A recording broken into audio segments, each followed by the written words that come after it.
What's up, everybody? It's your boy, Pigskin Pete. Man, that was an exciting game, wasn't it?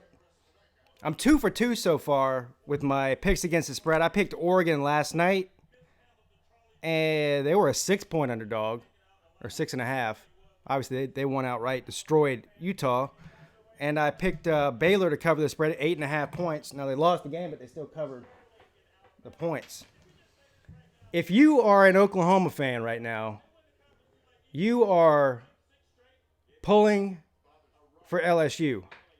Because if Georgia wins this game, that's the only way Oklahoma's going to get left out of the playoffs, I think. Let's see who's in the chat here real quick.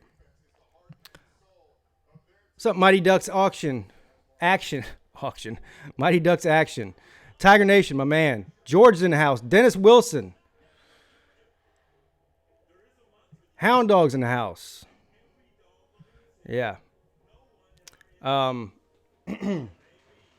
Everyone thinks that LSU is just going to beat the brakes off of Georgia. I don't think so. I just hope this. I could care less who wins this game, honestly. I just hope it's a good game, really. But part of me wants Georgia to win because if Georgia wins, that means Georgia will probably end up playing Clemson in the first round of the playoffs. Of course, if Clemson wins tonight, right? I'm assuming they're going to win tonight. But it doesn't matter. Doesn't really matter. What's up, Cody Latchney? Cody, I just saw that Shaq Thompson signed a extension with the Panthers. I'm sure you're happy about that. I know I am. What's up, Mario Thomas? Billy Dawson. What do I think about Utah? Well, I mean, obviously they were a little bit overrated. They played 2 ranked teams all year, and they lost to both of them. Of course, I mean, Southern Cal was ranked at that time. Actually, I think they were still ranked at the end of the season. Yeah, so they played 2 ranked teams. They lost to both of them. So, Ricky 11, yeah, crazy Big 12 championship. That game went a little bit different than most people expected, right? Most of these Big 12 games are 50-45 or something like that, and so we actually saw some defense in that game. The weird thing is that third string quarterback was the best quarterback on Baylor's team. Too bad he didn't play the whole game. Miami Canes Productions. This is the worst day you've ever had. Why? That's not good. Oh, you have 103 fever?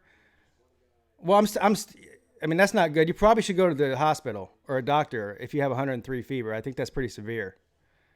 But I could think of things that would be worse in your life than just having a fever.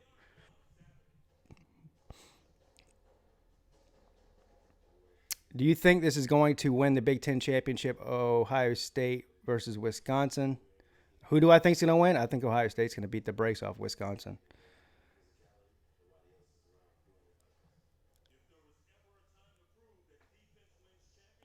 Yes, I do. I treat Dennis Wilson better than his own fan base. That's right.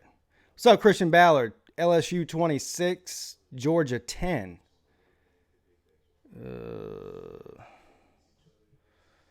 I don't know. We'll see. I'll give my score prediction here in a second. What's up, Daniel Lundstrom? Says Boomer. Yeah, all the Oklahoma fans are extremely happy right now, as they should be. But you still need LSU to beat Georgia to get in the playoffs. Georgia wins, then Oklahoma's probably going to get left out, I think. Defense is better than our offense. I was actually, somewhat impressed with both Baylor and Oklahoma's offense in this game. There seemed to be more defensive plays in the game than offensive plays. George is only neutral on the LSU game because he feels sorry for the Georgia Bulldog fans. Why do you feel sorry for Georgia fans?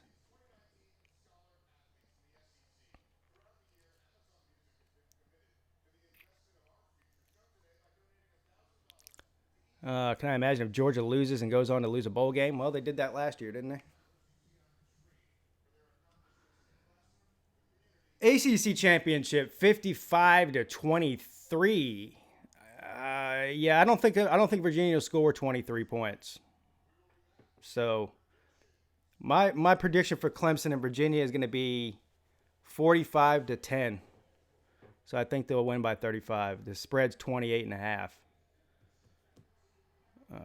Honestly, I could care less how much they win by as long as they win. If they win, they're in.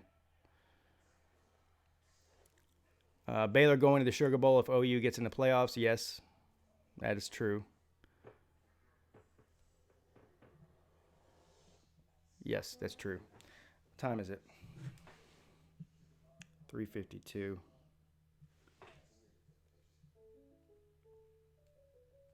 It sucks that the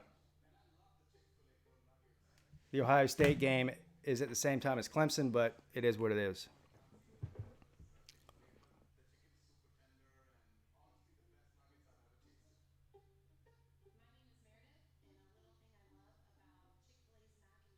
Plus, this game, this SEC championship is probably going to be the best game of the day. I expect the other two to be somewhat lopsided. I don't think Wisconsin's going to be able to keep up with Ohio State for 4 quarters. They might be able to keep up with them for the first half and keep it interesting, but Ohio State's just got too much talent, and they're going to run away in the second half. What's up, Miranda Dansby, my favorite damsel in distress? How are you? Country Tiger. Hello to you too, sir. George, you want Virginia to put up a fight? A lot of people do. Believe me, there's nothing people would love more than for that to be either a close game or to watch Virginia upset Clemson. Everybody wants Clemson to lose because it's been a long time since they've seen it. Cody Latchney, my whole family is LSU fans. 2 best friends are Georgia fans. Other best friends, Ohio State fan. Yeah, I got one of my really close friends is an Ohio State grad, and he just recently moved back to Columbus, actually. But he comes down to visit a couple times a year, and we got a bunch of Gamecock fan friends. I don't really have any friends that are Georgia fans. I mean, in real life, obviously on YouTube I do, but yeah. What's up, college football maniac? How you doing, sir? Nathaniel Reed, I hope LSU wins so Oklahoma can get in the playoff. Go Tigers. Yeah, that's exactly what needs to happen. But I don't really care. I'll take it either way. But something for some reason I want to play Georgia in the playoffs. Just to beat them. It's fixing to be a slobber knocker. You know, there's people, I don't think this is going to happen, but I'm already seeing a case for this being made, on especially on Twitter, because I'm not on Facebook since they kicked me off there like a month ago. But some people are saying that even if Georgia loses this game, if they lose a close game, that they deserve to be in over Oklahoma because they think Georgia's better than Oklahoma. First of all, I don't think that'll happen. There's never been a 2-loss team in the playoffs. Eventually, maybe one day there will be a 2-loss team in the playoffs just by numbers alone. But I don't think you can keep a 1-loss Big 12 champ in Oklahoma out of the playoffs if there's a 2-loss team that's not a conference champ ahead of them, like Georgia. So I don't see that happening.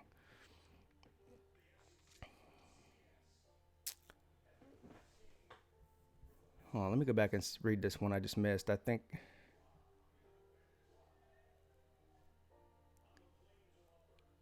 Yeah, Cody, I was at that game, the LSU versus Clemson game at the Peach Bowl in 2012. Yeah, I was there. It was awesome. We had a great night, actually. It was on New Year's Eve. Clemson is a scary team, no doubt. I would rather play LSU than Clemson in the first round. No one wants to play Clemson. I could say the same thing for Ohio State. I'd rather play anybody than Ohio State in the first round. And plus, that would be a very highly anticipated and viewed national championship game if it was Clemson versus Ohio State.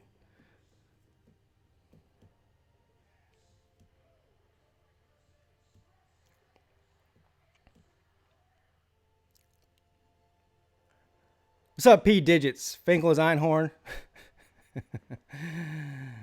Yeah.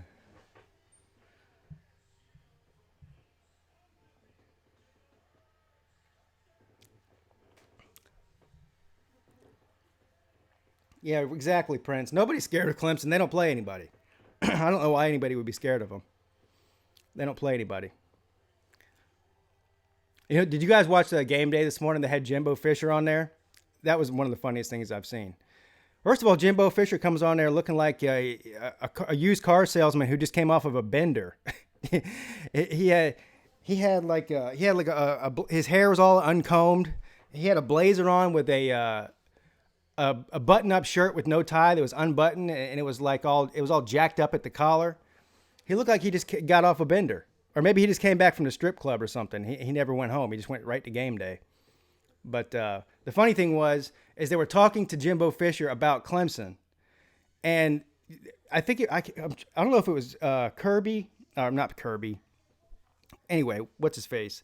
It was either him or the other guy that like slipped up and almost said something about Clemson not making the playoffs because they don't play nobody. But he caught himself and he's like, but because the ACC is so bad. Because how's he going to tell Jimbo Fisher they don't play nobody when they played him? I was laughing my ass off at that. I would have loved for them to ask him that and see what his answer was to that. Jimbo with them bimbos snorting coke and drinking cheap whiskey. What's up, Danny D-Rock? AKG3 says that UGA is trash. We're going to find out.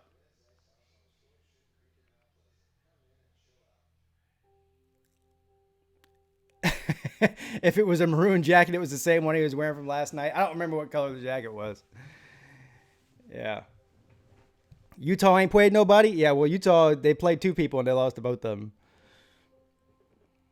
Yeah, I'm not surprised that Oregon won that game. I did pick Utah to win because I bought into the hype.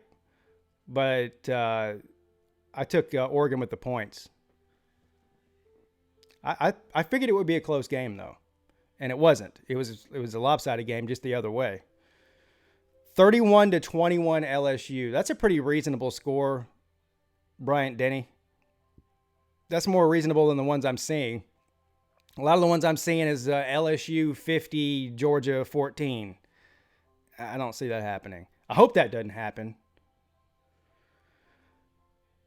I see a close game, Ricky. I see a close game. I just think that Georgia matches up well with LSU. I still think LSU's going to score their points. You cannot stop that offense. You can only slow it down. So Georgia's going to have to slow the offense down. Maybe get a couple of turnovers. That's going to be key. If Georgia can get 2 or 3 turnovers, I mean, then they'll definitely have a shot.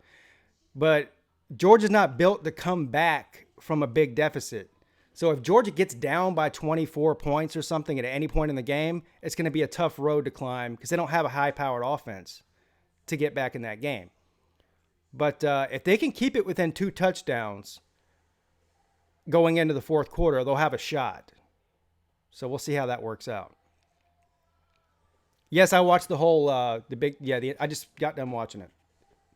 The Baylor game in Oklahoma, yeah, I saw it.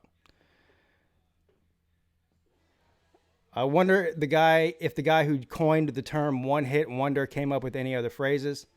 He followed that up with two-hit wonder. He's a very smart man. I want to see LSU's offense against Georgia's defense. That's a matchup to watch. Yes, that's the matchup to watch. The other matchup to watch is, can LSU's defensive line stop Georgia's run? Because that's really what Georgia's entire offense is predicated on, is that run. They're going to obviously run the ball a lot in this game like they do always. So we'll see if they can do that. If they can slow down Swift and the other running backs harrying, then it's going to be a long day for Georgia. Pete, who is your favorite Clemson player of all time? I mean,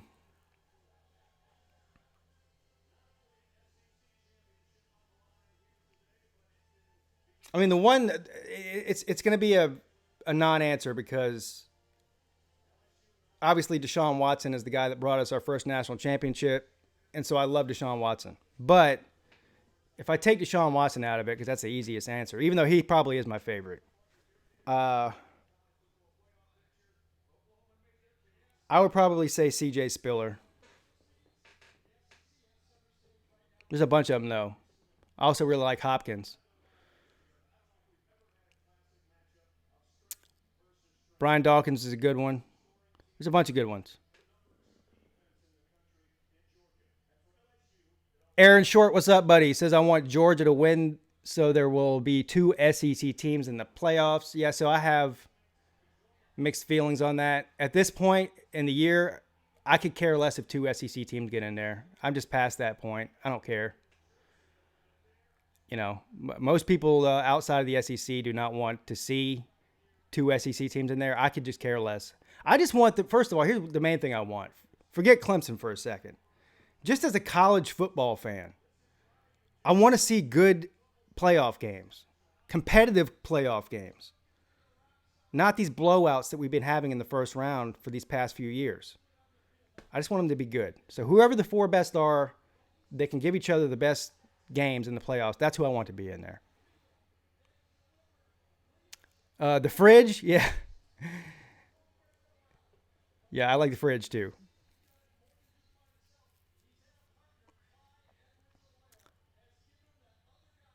Did I know that most men don't get enough fiber in their diet? Tough shit, yes. It's a good thing I ate an apple this morning. Plenty of fiber. So here's what you guys need to do. If you're going to be hanging out with me for the next 3 hours on this live stream, I suggest that you turn your TV down all of the way so that you don't have to hear Gary Danielson run his mouth. You can listen to me instead. I'm only slightly less annoying than Gary Danielson, but nonetheless, I am definitely less annoying than Gary Danielson. I'm surprised that guy hadn't been fired yet. After that thing that happened at the what game was that with Georgia and somebody else? When that Georgia running back ran over that photographer and she was laid there knocked out cold for like 5 minutes, and he's ranting and raving about making fun of it. I mean, that guy's a complete moron.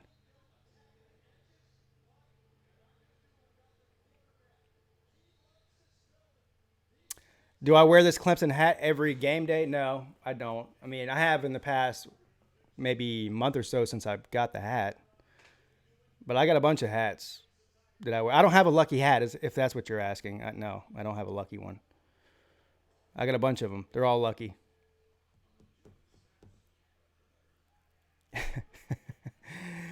All right, I'll be right back. 1 second.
All right.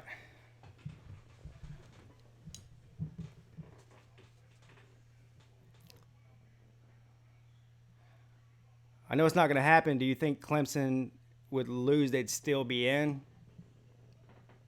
I don't know. I really don't know. The question is, who would you put in ahead of them? Right? That's the question. So obviously Utah is not worthy of being ahead of them. Oregon's a 2-loss team. So I don't know. Probably not. What's up, Jay Jobs?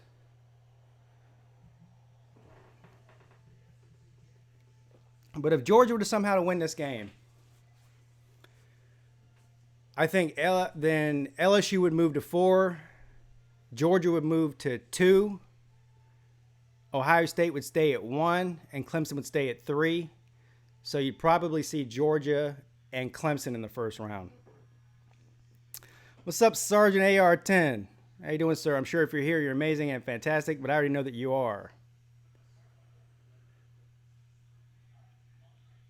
Edward Craven. How you doing? Why are my mods embarrassing?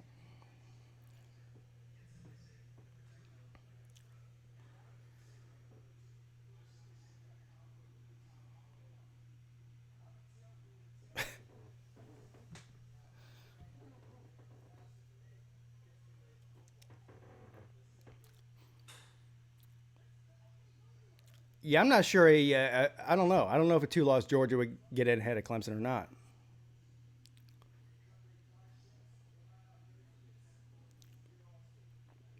Oh.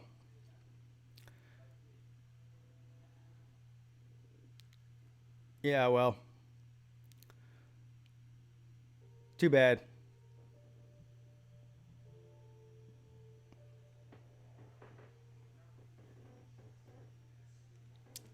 What's more embarrassing, my moderators or losing to South Carolina at home?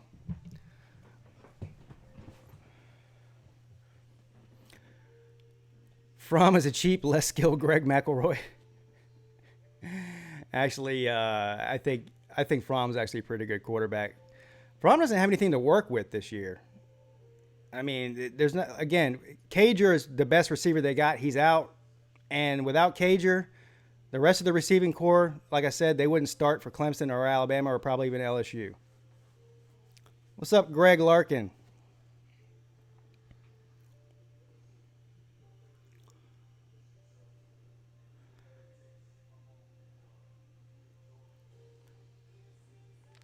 Yeah, Nathaniel, believe me. I was saying after week 5 when everyone said they sucked that they were better than last year, but now everybody agrees with me.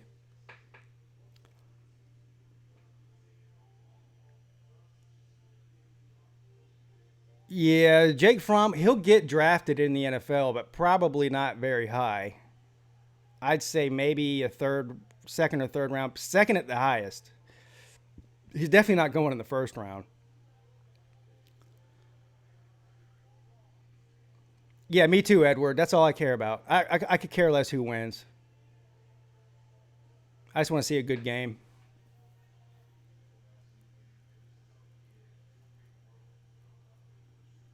Look, if things don't work out for Fromm in the NFL, he could just always become a professional fisherman. He could go on the bass circuit. He'd make a killing. They could put his face on, when you go to Cabela's or one of those hunting and fishing stores, he could have his own little brand of lures. He'd have a little Jake Fromm face on the fishing lures. He'd be all right.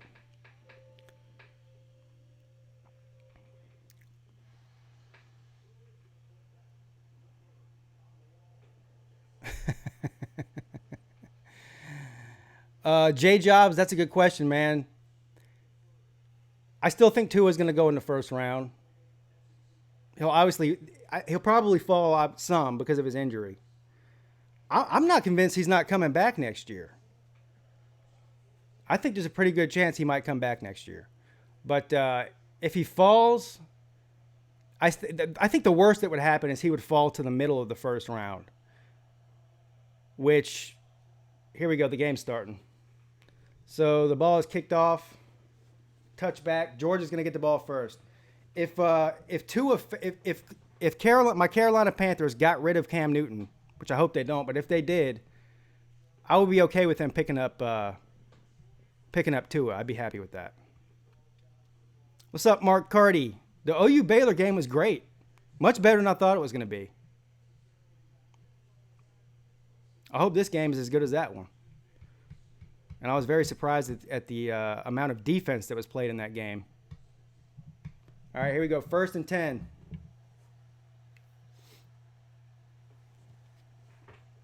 From the Fisherman in shotgun. From the 25. Drops back to pass on the first down. Throws it deep down the middle. And it's caught and dropped. He was open, and that was a hell of a pass, too. He just dropped it. Man, that might only be the 3rd pass over the middle that I've seen Jake Fromm do all year.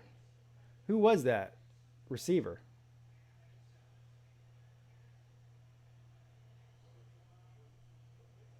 Yeah, if you're going to get into a shootout at any point with LSU, you can't be dropping wide open passes like that. 2nd and 10.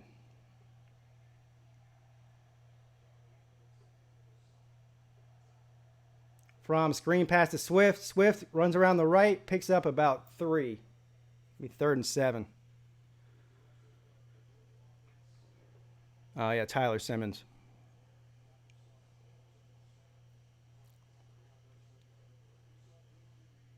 Yeah, Mark Carty, I know you're excited for tonight, sir. That's the reason I'm streaming this game instead of the Clemson game or the Ohio State game. Well, the reason I'm not streaming the Ohio State game is because they're playing at the same time as Clemson. But the reason I picked this game to stream is because I think the other two are going to be lopsided and not very exciting from a YouTube standpoint. 3rd and 7 from the 28. Fromm drops back to pass, and he's going to be sacked. And there's a flag on the play. Let's see who this is against.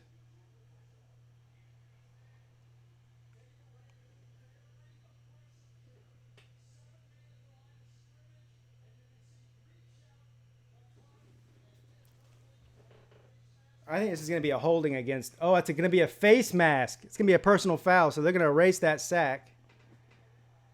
Yeah.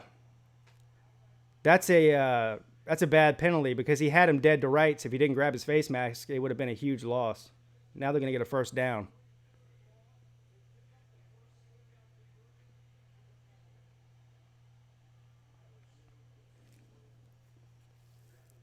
I want to go to a game there so bad. Anybody been there before? That new stadium in Atlanta? I've been to the Georgia Dome several times. Not this one, though. 1st and 10. He's going to hand the ball off to Harry, and he's not going to get anything. 2nd and 9.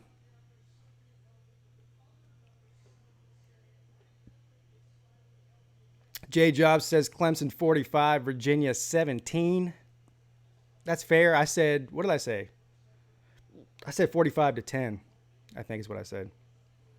Yeah, 45-10 is my prediction. I just don't see Virginia scoring that many points. Not on offense anyway. They might get some kind of special teams points or something. But all right, 2nd and 9. Fromm back to pass.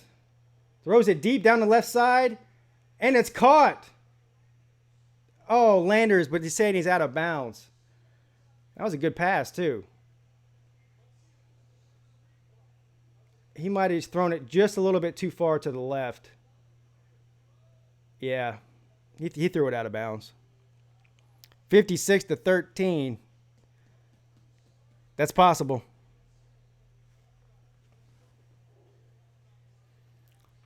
Third and 9.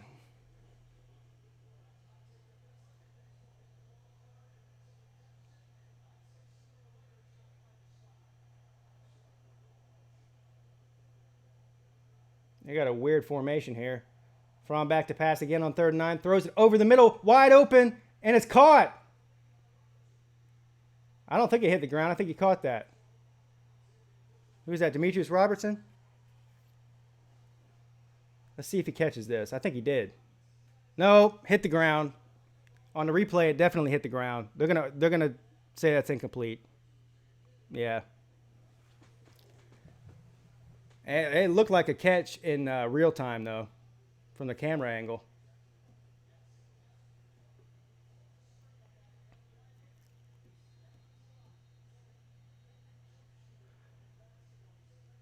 Yeah, I agree. Clemson alum.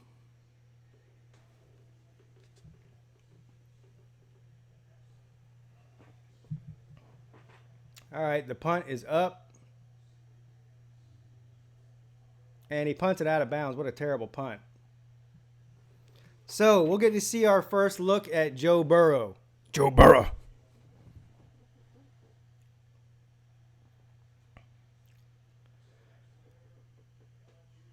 Yeah, I mean, I don't know, but based on what I just saw on that first drive, there was 3 wide open receivers deep just in that first drive.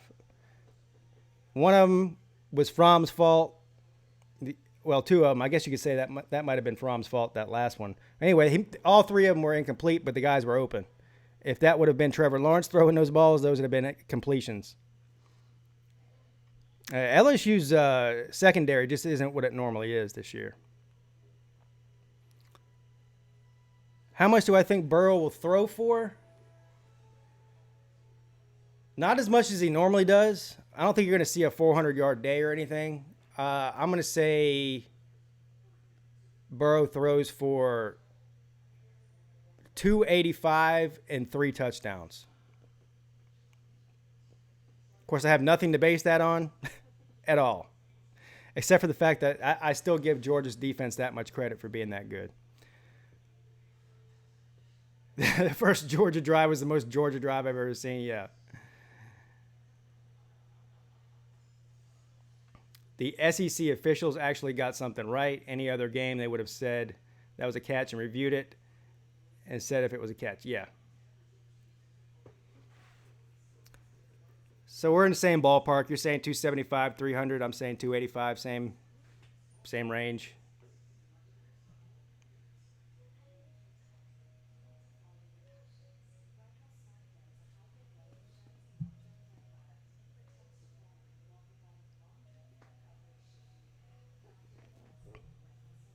What's up, Coulter?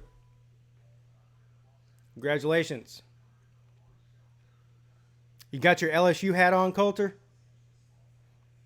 You're going to need it. You need LSU to win bad.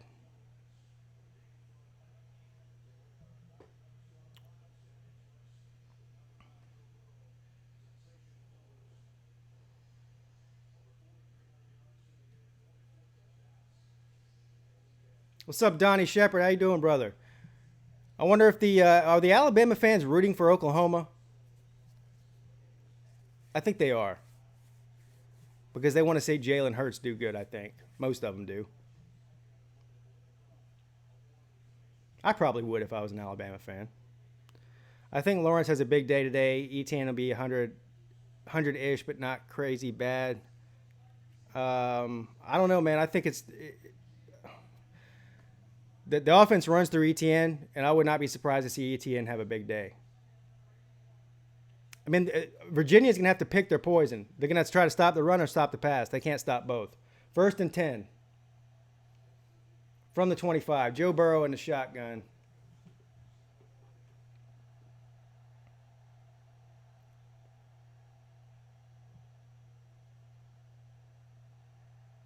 And they're going to hand the ball off. Runs around the right for about 9 yards. I don't think he got the first down. What's up, Johnny Red Dot? How you doing, sir? No, I'm not going to stream the ACC championship. No, that's the reason I'm doing this game. So I'm doing this, and then I'm going to sit on the couch with my family and watch the Clemson game with some friends and some family. What's up, Asher Moore? 2nd and 1 from the 34. Burrow with the empty backfield, back to pass, throws it complete for a first down, and he's going to be taken down as soon as he catches the ball. 1st and 10, Tigers.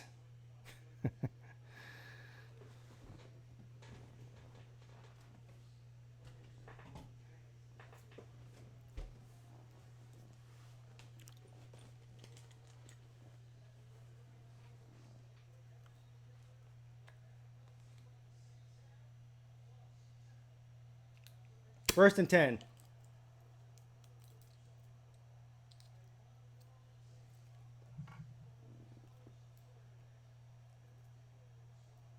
Burrow with the empty backfield, back to pass again. The ball is batted back. Burrow catches the ball and he takes off with it. And he picks up the first down or more. That was a wild play. I don't think I've ever seen that happen before.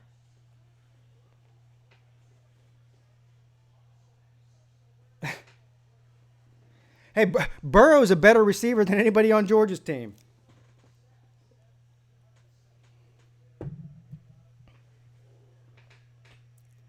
Thanks, Johnny. Burrow back to pass again. Throws it deep. And the ball was a little bit... I don't know why the receiver stopped. I was about to say the ball was underthrown, but it wasn't. He slowed down and acted like he needed to come back to the ball, and then the ball went over his head. If he would have just kept running, he would have caught it in stride. It was a perfect pass if he just kept running. That's the receiver's fault. He just misjudged that.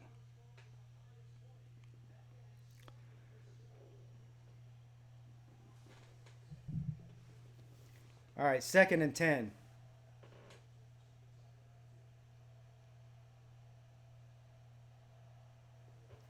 Burrow, quarterback keeper, and that looked like a design run, I think. Anyway, he gets back to the line of scrimmage. It's going to be 3rd and 10.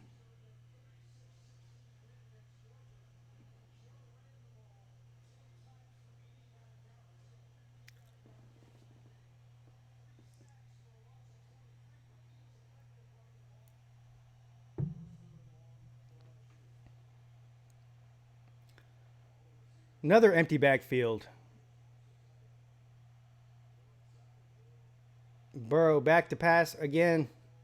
Throws it over the middle. Complete for a first down or more. First down, Tigers. They're doing a lot of empty backfields, which means basically there's no threat of a run. So Georgia knows they're going to pass it. And they still can't stop them. That's at least the third or fourth play on this drive where there's been no running back in the backfield. Burrow hands the ball off, and Georgia's going to stop him for a 1-yard loss.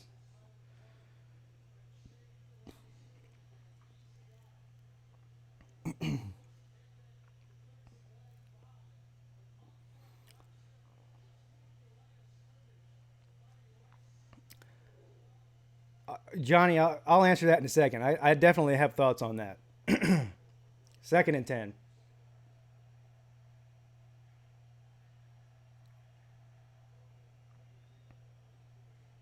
And Burrow's changing the play.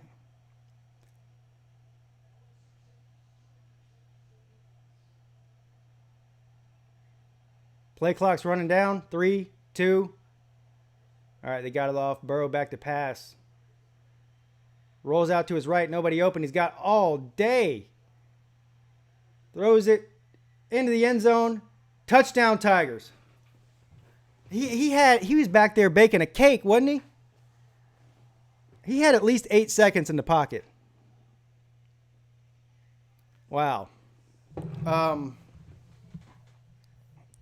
So LSU scores on their first drive. Let me change the score real quick. I'm assuming they're going to make the extra point, and then I'm going to answer the question that Johnny Red Dot asked me.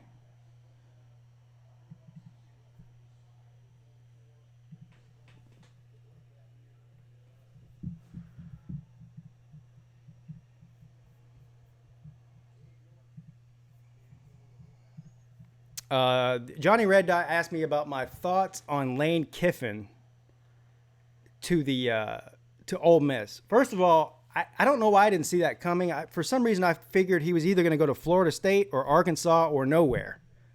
Ole Miss, for some reason, never even entered my mind. But I actually think it's a pretty good fit. Listen, out of Missouri job, Arkansas job, and probably even the Florida State job, the only reason I thought he might consider going to Florida State is because he's already said he loves living in Florida. He obviously knows the recruiting base in Florida. This just shows you how much of a dumpster fire the athletic department is at Florida State. They can't get anybody to come there. And so, yeah, anyway, I think it was a good move for Ole Miss. They got, he can still recruit the entire Southeast and Florida. I think they have a better roster right now than, obviously, everybody has a better roster than Arkansas does. I think it's a good fit.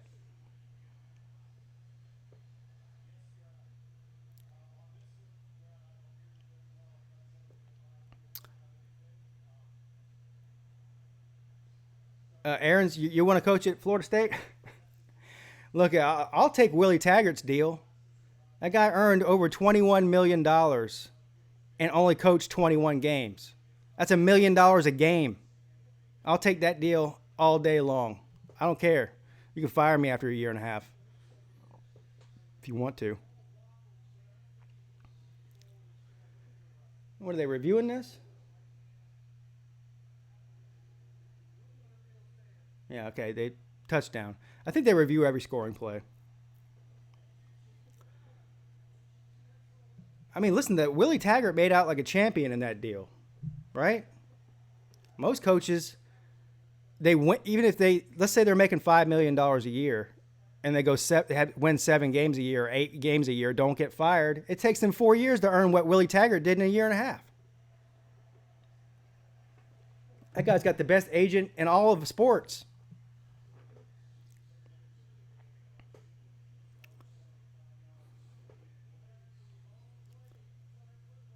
You think your score was too low for LSU? I don't know about it. I mean, I wouldn't overreact to the first drive here. I mean, Georgia's defense obviously needs to adjust. But during the Baylor game, Oklahoma went up 10-0 in the first quarter. Everyone on Twitter was saying, "Oh, they're going to get blown out. They're going to get blown out." Well, we saw what happened.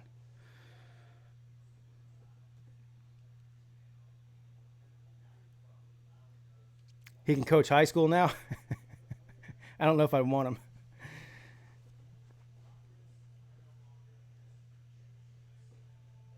Who do you think Lane Kiffin's going to hire as an offensive coordinator at Ole Miss?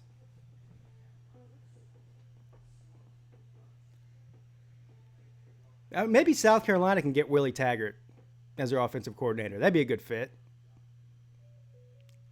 That's what South Carolina needs, Willie Taggart.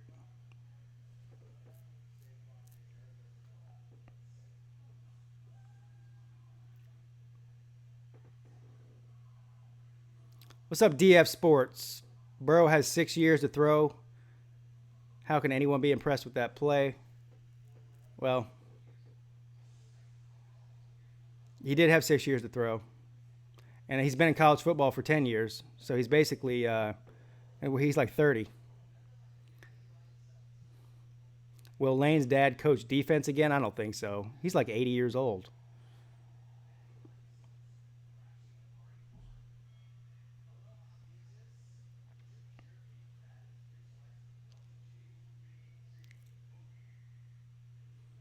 Why do I always insult USC? I mean, that goes without saying, man.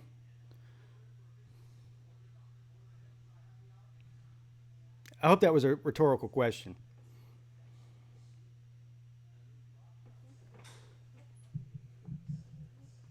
Nobody insults South Carolina more than themselves. There's nothing I could do to make their feelings hurt worse than they already hurt their own feelings on a yearly basis.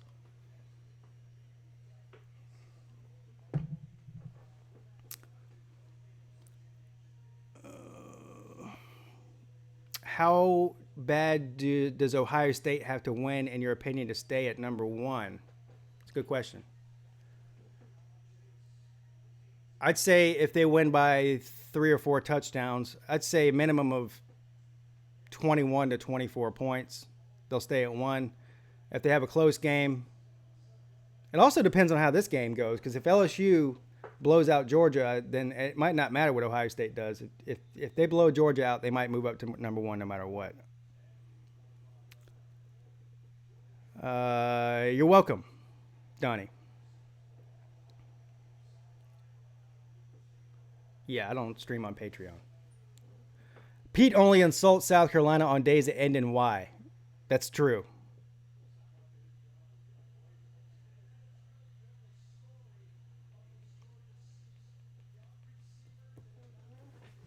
Yeah, that'll be good for college football to see Lane Kiffin against Nick Saban next year for sure. 1st and 10. Let's see what the Fisherman can do. He's going to hand the ball off. I think that's Swift, and they're going to go nowhere. No, that wasn't Swift. 2nd and 8. He got 2 yards out of that.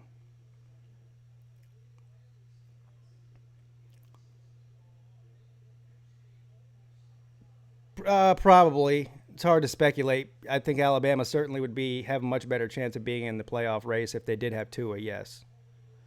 It's hard to replace a guy that's, one of the top 3 quarterbacks in all of college football. 2nd and 8. From back to pass. Throws it complete to Swift, and let's see where they mark him out. Looks like they're going to give him the first down.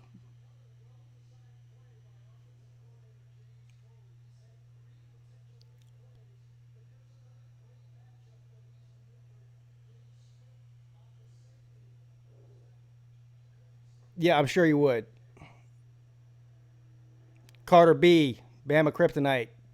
Teams called Tigers. Yeah, last 3 teams they lost to are all Tigers. 1st and 10.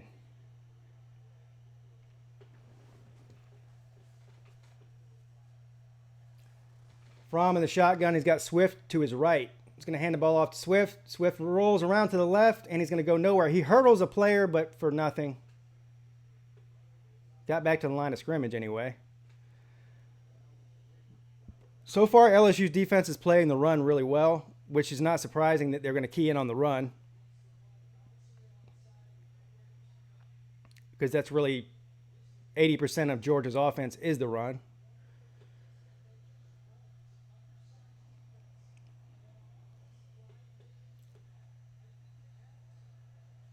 All right, so 2nd and 10 from the 35-yard line.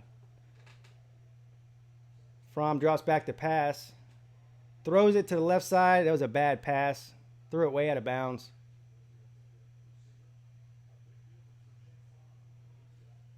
He can't be missing stuff like that if he's going to plan on keeping up scoring with LSU. They got to do something. Real top 4, Ohio State, Clemson, LSU, Georgia. I don't know about that.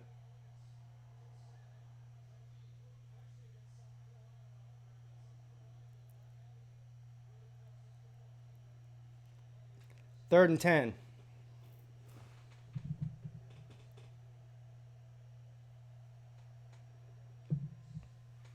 From back to pass, throws it to the right, he missed a wide open receiver.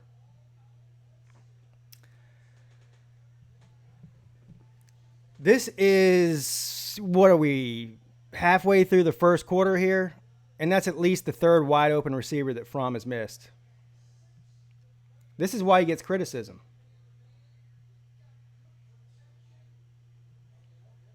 I mean, you don't get any more wide open than that unless you're in the Big 12.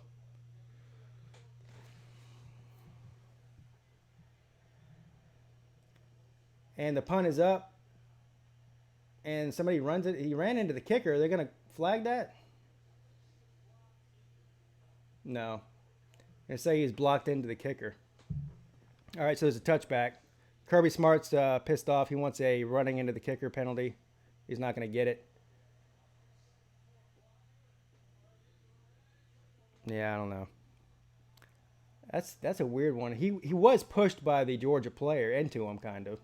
That's why they didn't call it.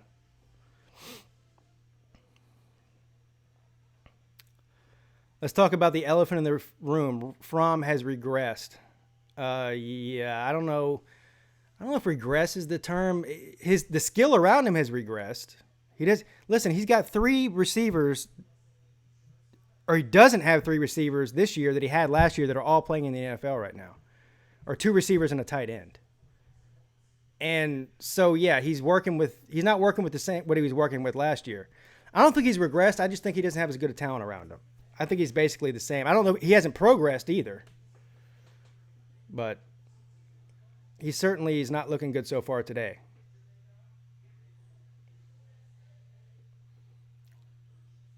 Lemonade or pink lemonade, I don't care. They both taste good to me. They both taste like lemonade too, which is the most important thing.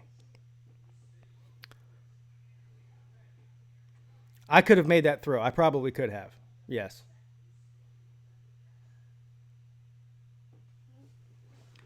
And that wasn't even a difficult pass either. It was only like a 10-yard pass.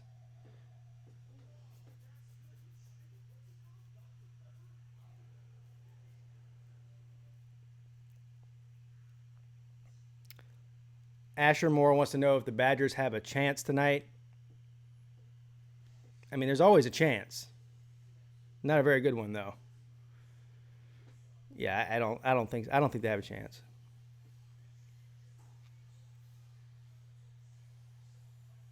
I mean, well, to answer your question, what was it? I took Ohio State in 16 points. I think is what it was.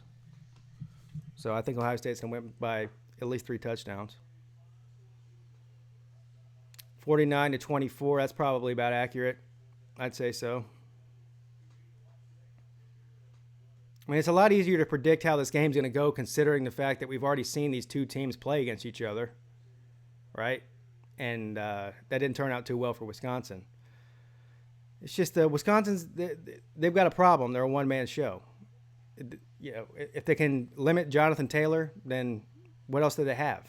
Nothing on offense.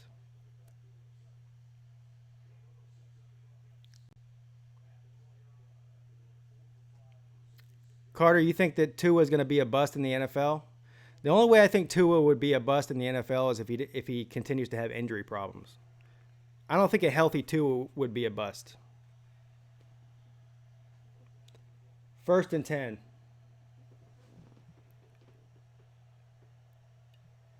from the 20.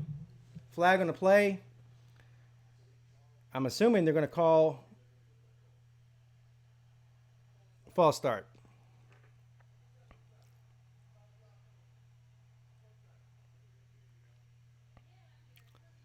I've heard that, Johnny Red Dot. I'm hoping to make it there one day for some sort of college game. Mrs. Peete and I talked about if somehow Clemson makes it into the playoffs. Hold on. 1st and 15 from the 15.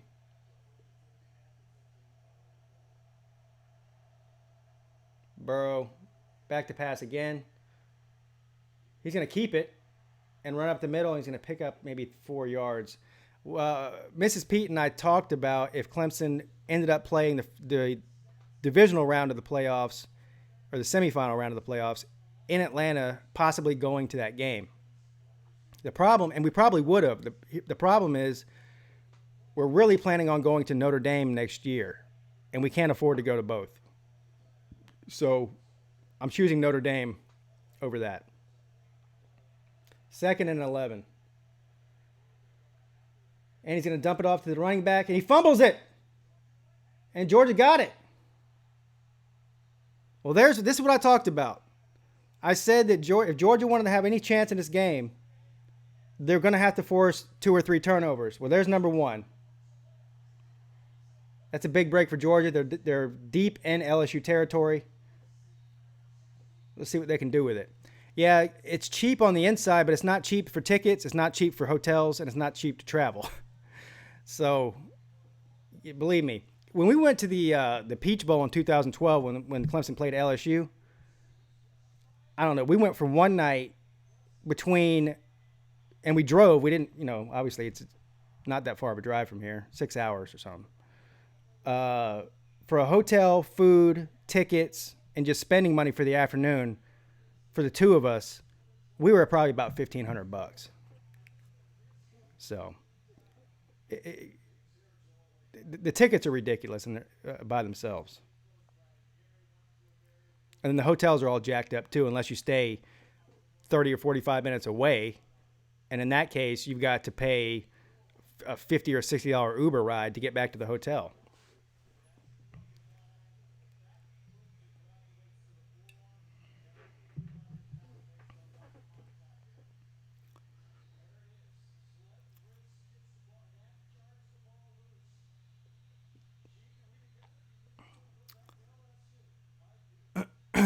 Yes, I do, Dennis Wilson. Of course, I'll never forget that day. I almost had a stroke. Oh, they're going to say he's down. Was he down? What was down? His elbow? I know an elbow is down, but I don't know. Did his elbow hit the ground? Forearm?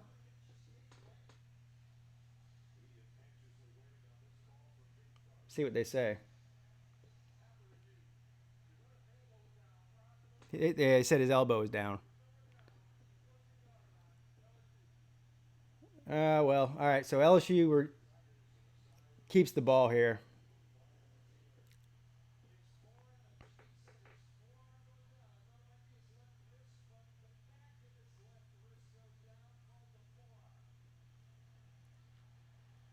I will say this though, that was my first time interacting with LSU fans at a game, and that's a special group of people. I'll tell you, they came to the game dressed like it was Mardi Gras, and they were running their mouths a lot before the game too. We actually hung out with a bunch of them before the game. I'm not saying they were cool, but they thought they were just going to blow Clemson off the field, and of course they lost.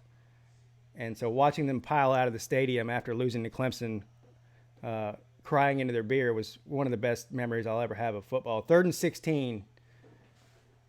He's going to dump it off to a screen pass, and he's going to pick up about 3 yards. So it's going to be 4th down. They're going to punt it anyway. What's up, Terry Ledbetter? Slim Shady Canes. Good afternoon, ladies and sirs. Good afternoon to you, sir. Yeah, I'm hoping we can go. We're planning on it. It's been on my bucket list, and the next time that Clemson travels to Notre Dame is like 15 years from now or something. 4th and 13. Gonna punt it. Punt is up. Fair catch at the 44. Georgia takes over at their own 44. Yeah, so I think the next time Clemson's scheduled to go to South Bend is 2030 something. So if I don't do it this next year, then I probably won't make it.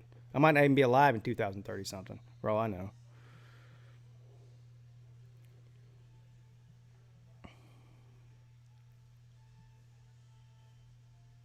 My favorite memory of college football in person or just overall? You mean like at a game or just any memory? If it's just any memory, it's got to be the moment that Deshaun Watson passed that ball to Hunter Renfrow to win the national championship.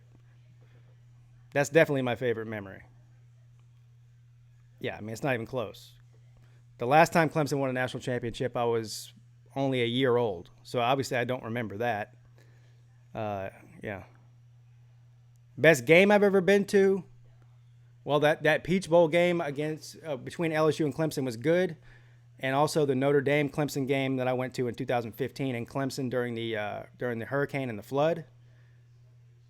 That was probably the coolest one I've ever been to.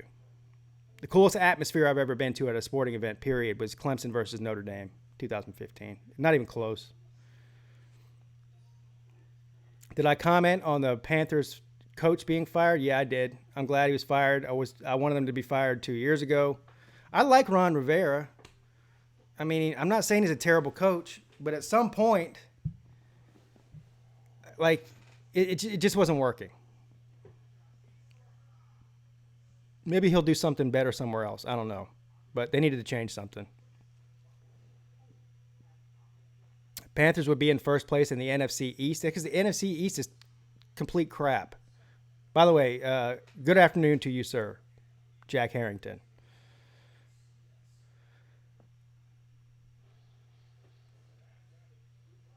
Kick six, that's a good one too. Of course, all my favorite memories are going to be Clemson related. I mean,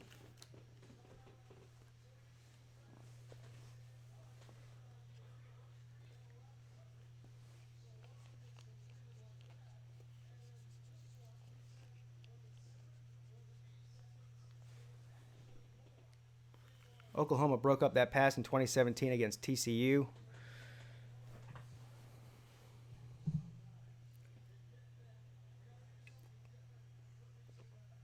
I'm sure it was, Jack. That's a good one for Alabama. That was a pretty good game, too. Really good game. All right, here we go. 1st and 10 for the Bulldogs from the 44. Fromm hands the ball off. And he picks up about 3.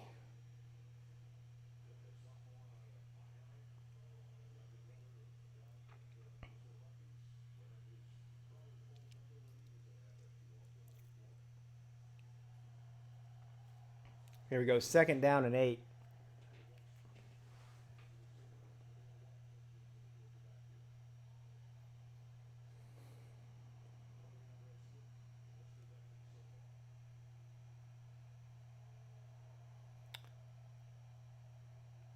Fromm hands it off to Cook again. Or who's that? Zamir White? And he fights for some yardage. He picks up about 5. Did he get a first down?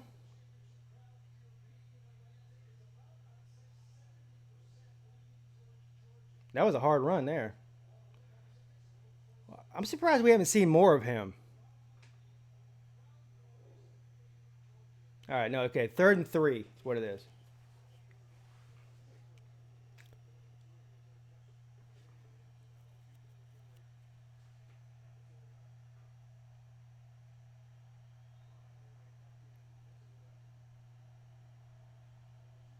Fromm drops back to pass. Throws it over the middle, complete this time, finally. And Georgia player landed on... Oh, that's not good. Yeah, he's done. He landed on his leg and immediately grabbed it. That's a non-contact injury, which is the worst kind. That means... Watch this. Yeah. He didn't even get hit. That's not good news.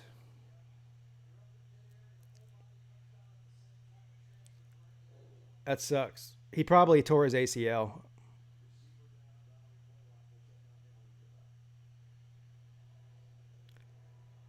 Yeah, that sucks for them. Hope he's all right. You can see it as soon as he hit the ground. He grabbed his knee. That's when you know it's bad. Yeah, and they're already hurting at wideout right now. Slim Shady Kane says, do I think Lou broke his TV when Burrow had 15 minutes to pass on that touchdown? No. He might have broke something else, though. Yeah, if I had to guess, I would say that's probably an ACL injury or an MCL or whatever. I don't know. I'm not a doctor, but usually those non-contact ones, it's always some sort of tendon.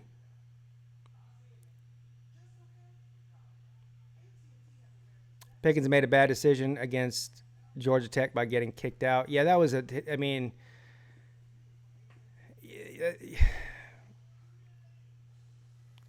yeah, I hate to see that.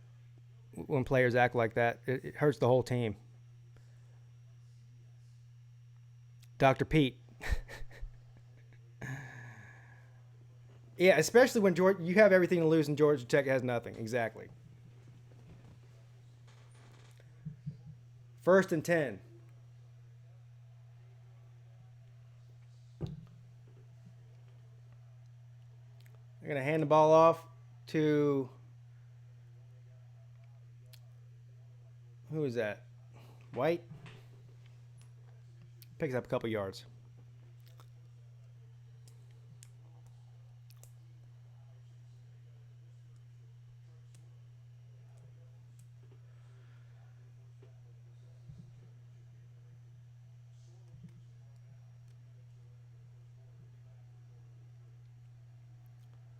Second down and 9.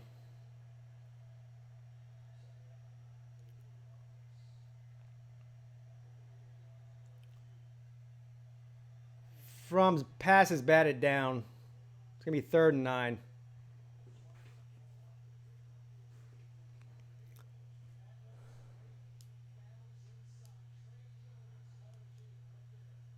I lost, Dr. Peete. I lost my license to practice medicine because I was giving out a little bit of Osterine on the side. I got caught.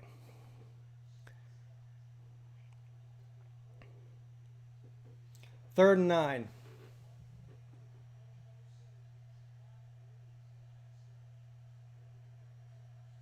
And he's going to hand the ball off for nothing.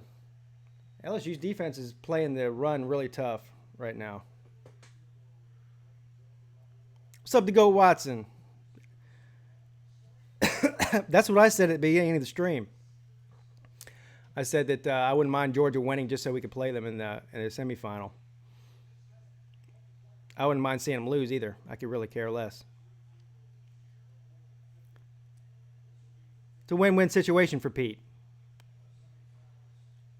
Rodrigo Blankenship with a 52-yard field goal attempt here.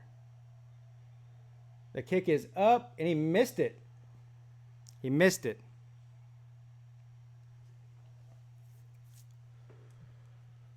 That doesn't happen very often.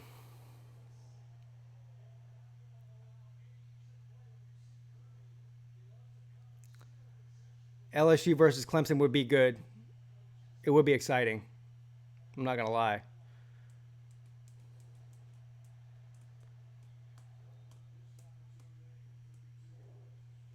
Gynecology. Oh, God. I wouldn't want to be a gynecologist. You imagine some of the stuff they see? It'd be terrible. 1st and 10. And they hand it off. He's going to pick up about 2 yards on the play.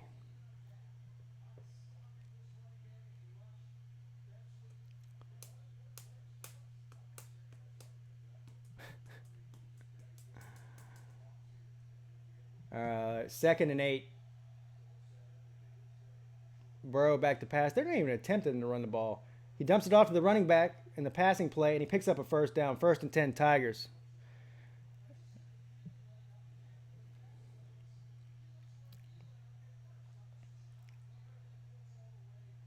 This LSU offense right now looks a lot like a Washington State offense.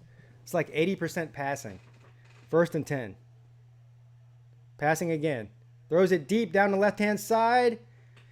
And it's caught. Dude. Oh, did he drop it? Did he drop it?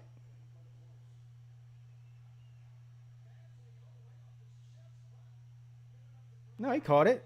Why is he acting like he did something wrong? 1st and 10. Gonna run the ball up the middle. And he breaks a tackle or 2 and picks up about 9 yards. Flag on the play, though.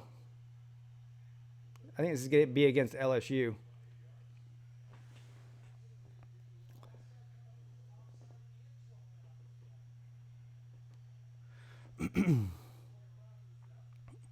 Heather says, as a nurse, I don't want to know what a gyno sees. I don't. Believe me, I don't. I already know I don't.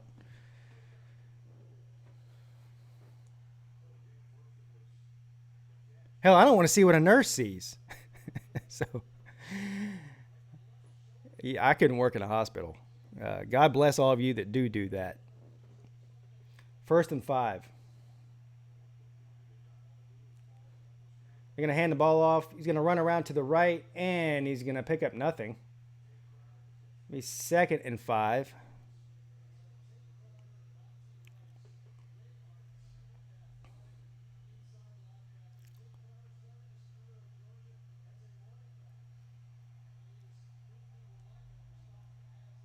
Second and 6.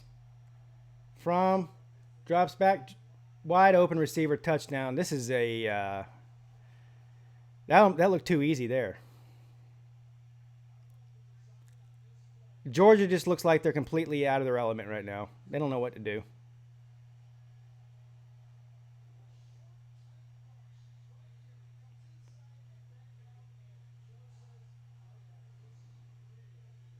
I guess I can't say I'm surprised. I don't know why I thought this was going to be a close game. I mean, it's still early. Who knows what's going to happen, but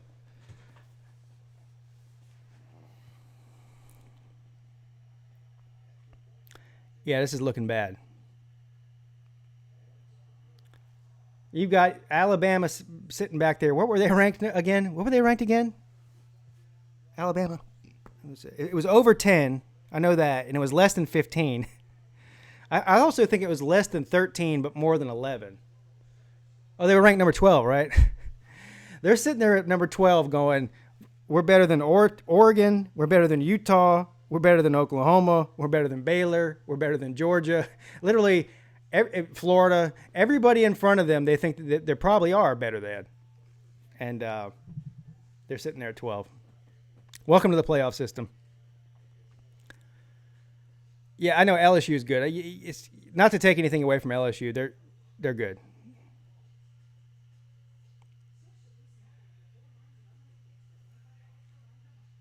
Right, not without Tua. That's probably right. What's up, Hound Dog?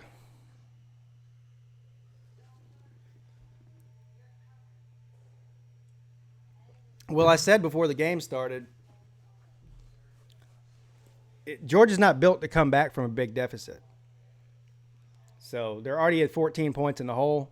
It's going to be rough to come back from that because they're not going to stop. They're not going to shut down LSU's offense for the rest of the game. They're going to get their points no matter what.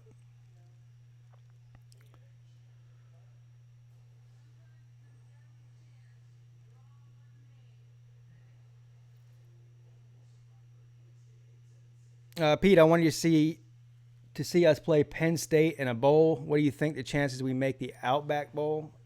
You could still make a better bowl than the Outback Bowl, couldn't you?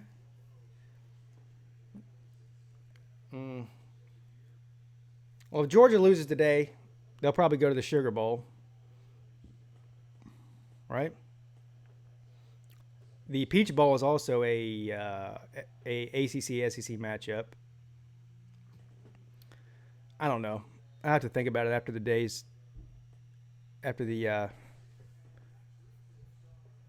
all these championship games are over with. All right, I'm updating the score. Chill out. Thank you for reminding me.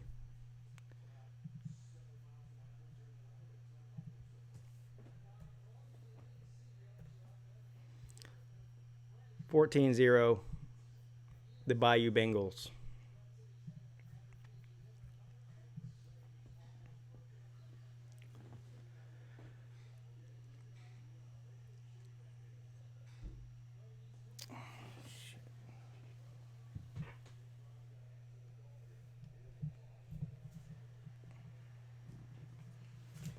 Georgia hands the ball off to, who's that, Harrion? And I think he gets the first down, or just short.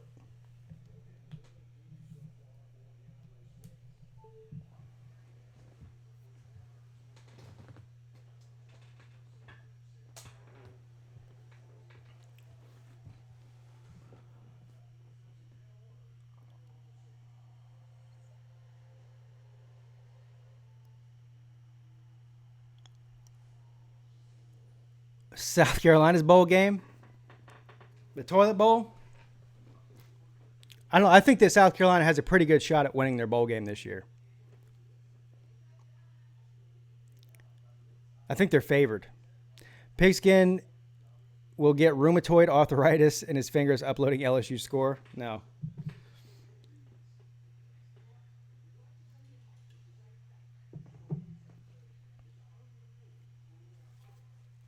I don't have any thoughts on the South Carolina Gamecocks at this moment.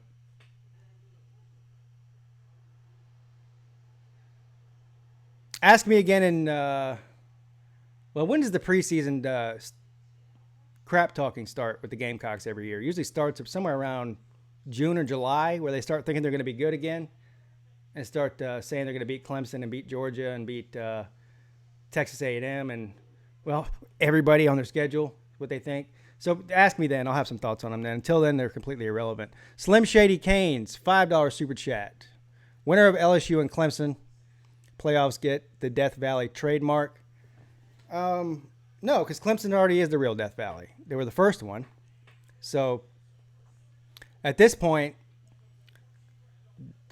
I'm actually going to start a petition that LSU should just rename their stadium since they stole that name from us in the first place. They have really no grounds of calling themselves that. Either that or being the businessman that I am, they can pay royalties to Clemson. So they can say Death Valley all they want. They can put it on their stadium. But every time they say it, And at every home game, since a lot of people see it when they go in there, they have to pay Clemson a certain percentage of the door sales and possibly the concession sales too. Yeah. That's usually the way it works. Royalties. Yes, we know who had Death Valley first. LSU had Death Valley, DEAF. Clemson had Death Valley. And somewhere along the line, I don't know, maybe an LSU fan could even tell me, I don't know what year it was that they changed it to Death Valley instead of Death Valley. But yes, it was definitely Death Valley and Clemson first. Plus, there's no valleys in Baton Rouge. I mean, Clemson Stadium is really, literally, is a valley built into a hill.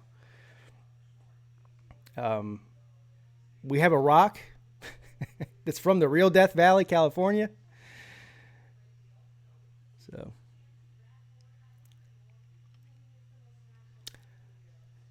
should we be paying royalties to California? No, we just see, we stole that rock. So, yeah, we own that rock now. That's our rock. It's not California's anymore.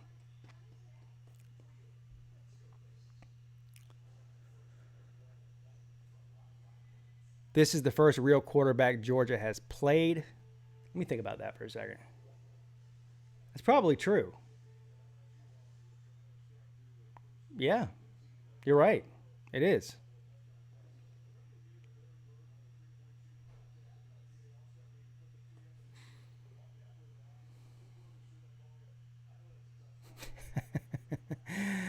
Ian Book, I guess he's probably the best one other than this one, yeah.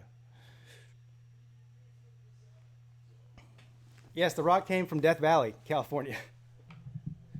All right, 2nd and 1.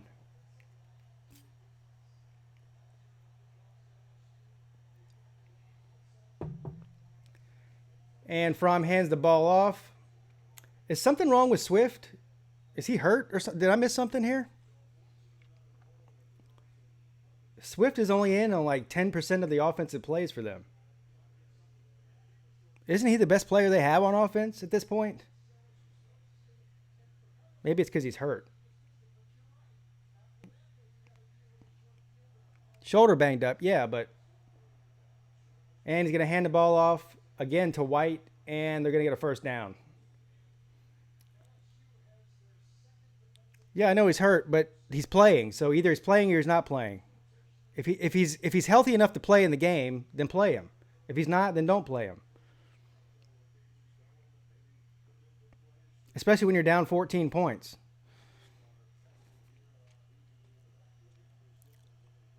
What's up, Gator Hater? Darth Rebel?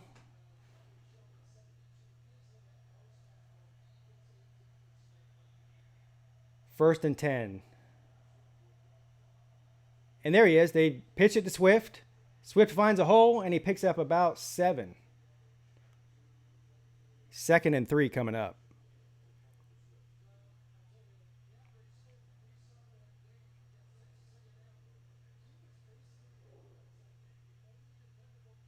You're a shotgun shooter, schooner sitter. 2nd and 3. First down, Georgia. Simmons. I missed that play. So we finally see another completion from Fromm. Those are few and far between today. 1st and 10, Georgia from the 41. In Tiger territory. What's up, Halo, Halo?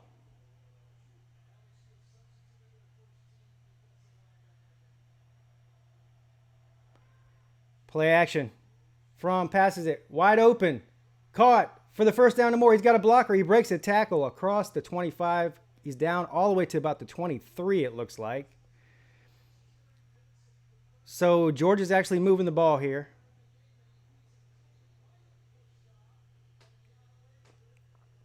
DeGoat Watson says he smells a comeback. I hope so. I just want to see it be interesting. I hope it comes down to the end.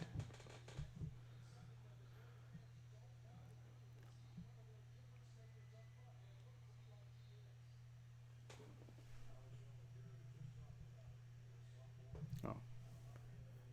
You guys keep reminding me to change the score, but nobody's reminding me to change the quarter. See?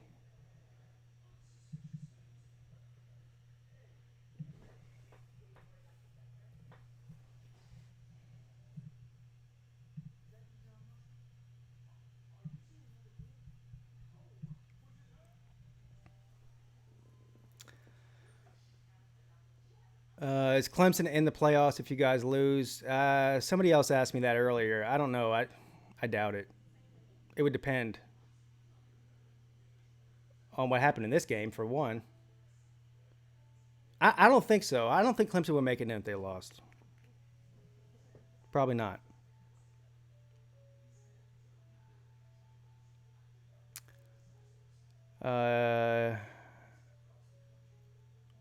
LSU 45, Clemson 21.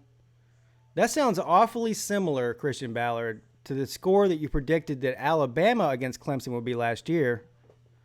And how'd that work out for you?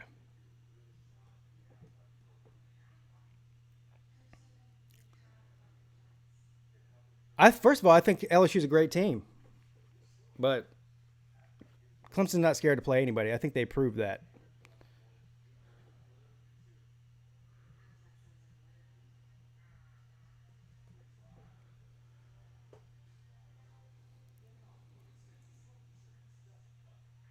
Yeah, me too, Billy. I think most people that really watch football closely think the same thing. But they're talented enough. First of all, at the beginning of the year, they were terrible on defense. They've definitely gotten a lot better on defense. I mean, they're not terrible anymore, I guess is what I'm saying. They're not great, though. But they're capable of outscoring people.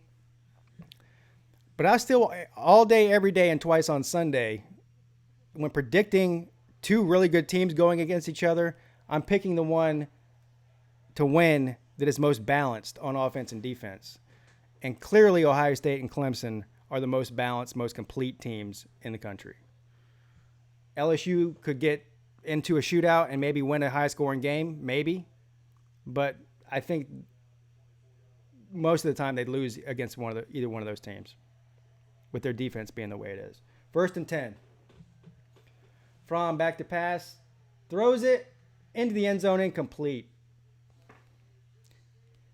Good thing it was incomplete because he was covered anyway. Could have been intercepted. Who's the better one-loss team if Clemson lost?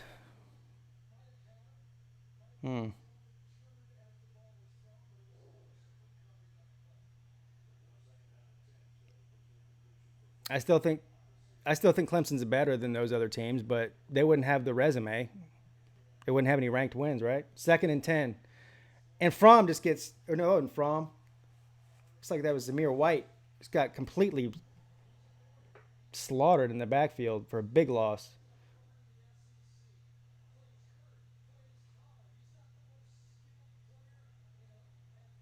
God, he wasn't even touched.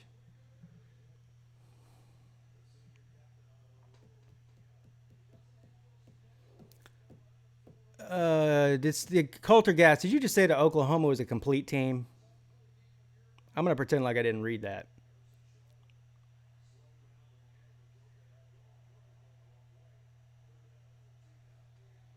Third and 14. Fromm back to pass again. Throws it complete, but short of the first down. So they got a decision to make. Do they go for it here? I think I don't know. I go for it. I know the conventional wisdom says to kick the field goal here just to get some points on the board. But I don't think field goals is going to get you back in this game if you're Georgia. They're going to kick a field goal.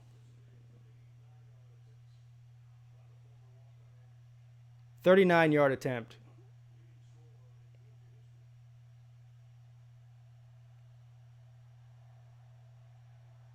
Kick is up, and it is good. So it's going to be 14-3. So finally the Dogs get on the board. I just don't think field goals are going to do much for you in this game today. I mean, I get why they did it, but field goals ain't going to cut it.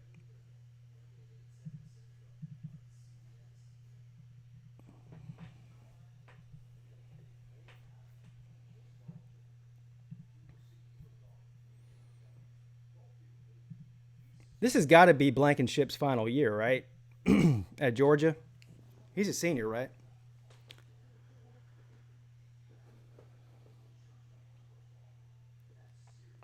Yeah, I know. Chris Sweatman, I understand that. Believe me, it's all semantics. I realize A&M was 12 when they beat them, but they're not ranked now. So I'm just going off of what everybody else says.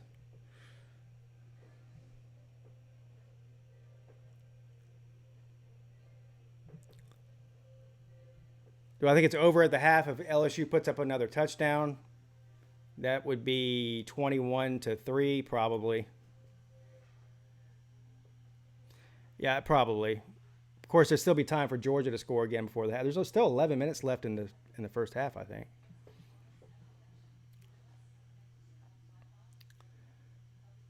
Yeah, he's a senior. Yeah, that's what I thought. He's he's definitely going to get probably be the first kicker taken in the draft, whenever that is.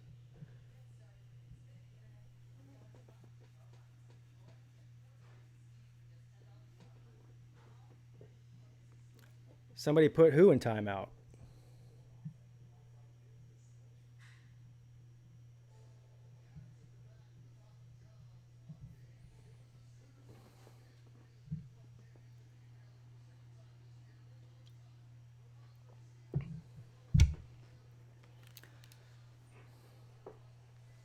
You say Georgia's already blown out? Turn on basketball?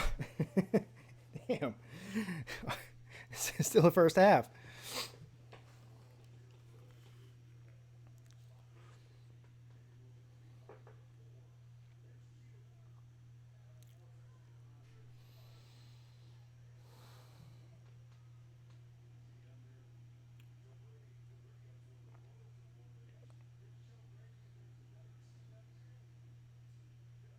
I'm surprised these teams aren't calling him Joe Brady from LSU for coaching jobs with all these head coaching jobs. Maybe they are calling him. I don't know. If I were Florida State or any of these teams, I'd be calling him.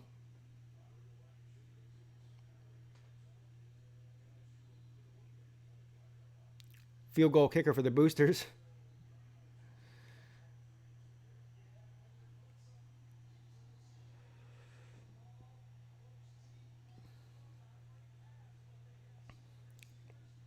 52-10. That's possible. I said 45-10.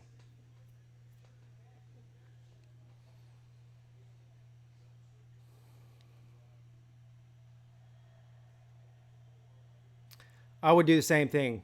Halo, Halo. Was she crazy? 1st and 10. Burrow. Complete for about a 4-yard pickup.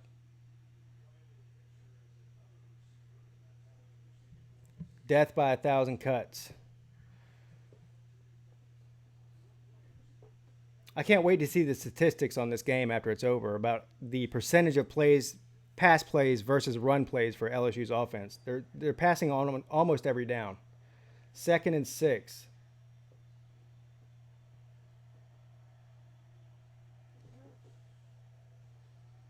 Burrow drops back. He's pressured. He escapes the pocket.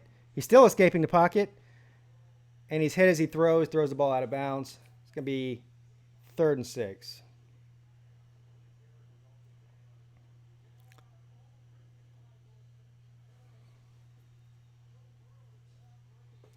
We saw the Clemson buses last night and became ready for the game more. I bet you did.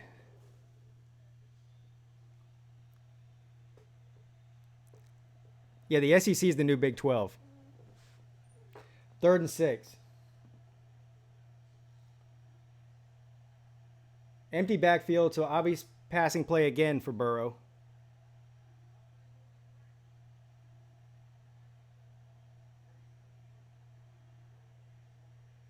Throws it deep.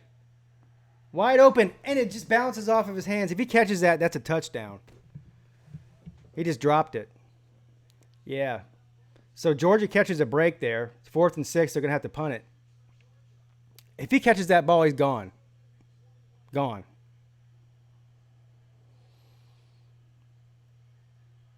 This LSU offensive coordinator must see something in this Georgia defense where he's just like, we're just going to pass it on every down. They obviously don't. They obviously think there's a complete mismatch on the back end of Georgia's defense because they're throwing it almost every single down. I've never seen anything like it before. It looks like a Mike Leach offense.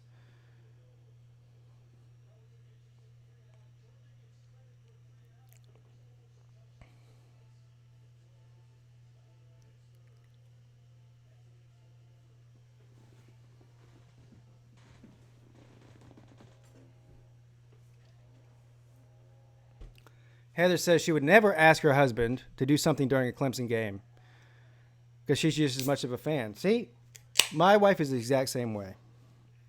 She knows. If somebody were to if we had a group of friends, another couple that was going to get married or something, and they planned their wedding on a college football Saturday in the fall, I probably wouldn't go to it. She knows that. I mean, they might be mad at me. They'll forgive me later, though. I'll just mail them a nice card. I'll still go to the bachelor party, though. That's the fun part anyway. Yes, I did see the Pac-12 championship.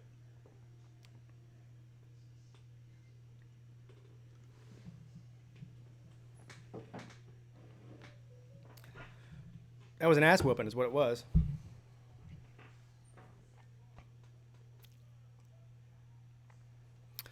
Is my laptop moving? I don't know. Yeah, I don't think anybody expected Utah to get blown out like that. I'm not surprised that Oregon won. A little bit surprised at the score, though.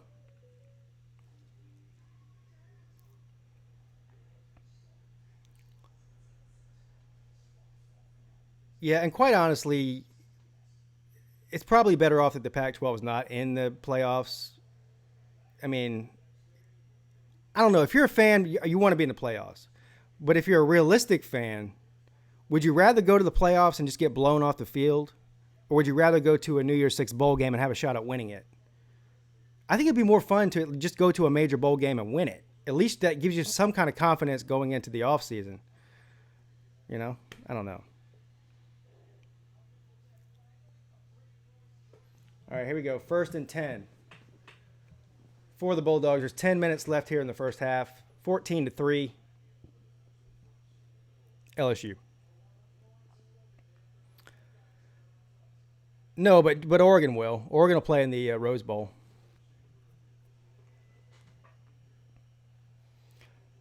First and 10.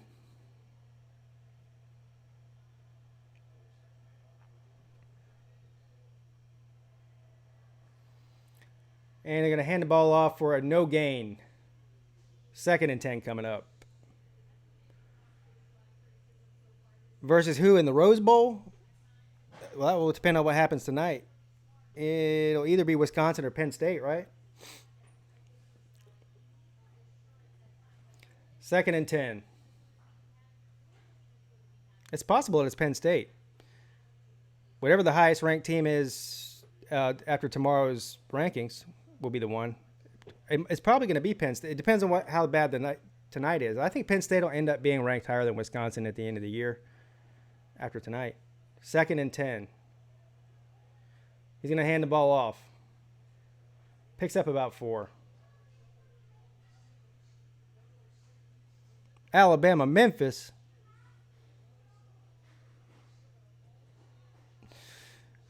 Man, that would make Alabama fans mad, wouldn't it?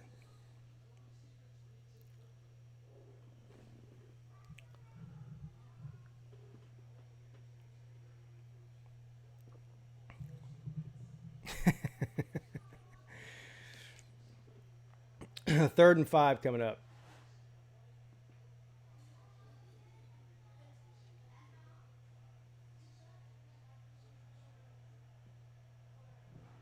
Fromm's back to pass. Throws it complete for a first down and more. He's fighting for extra yardage. Still fighting. And he's going to be taken down around the 37. Harrion was doing his best impression of the Hulk there.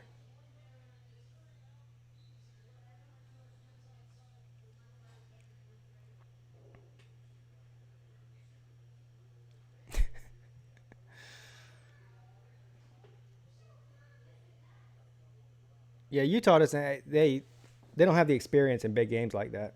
That's why I really wasn't confident in them. Everyone thought Utah was going to blow Oregon out.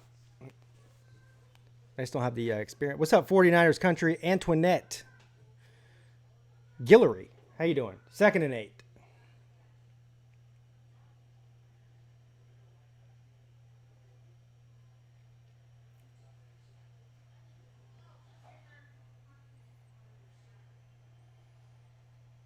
Zamir White's in the backfield. Jake Fromm is under center.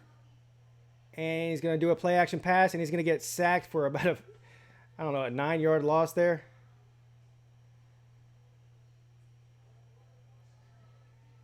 That's the second time we've seen that happen. I thought Georgia was supposed to have like the best offensive line in the SEC is what I've been hearing all year. This guy goes completely unblocked. Corner blitz.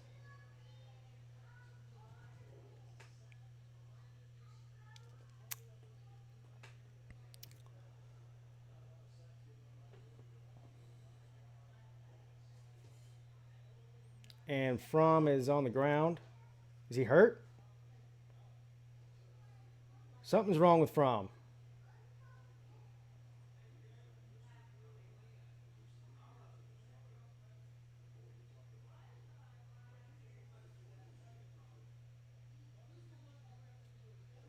I don't see.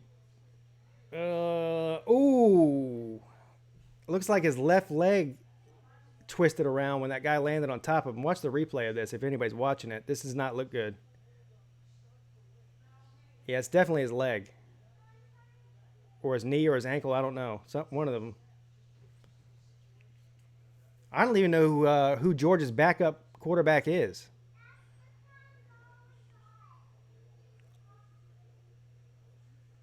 Yeah, I don't think he's faking it.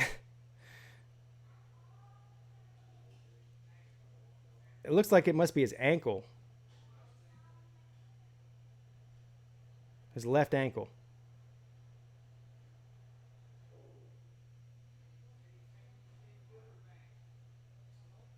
So there's the backup. Bennett the fourth.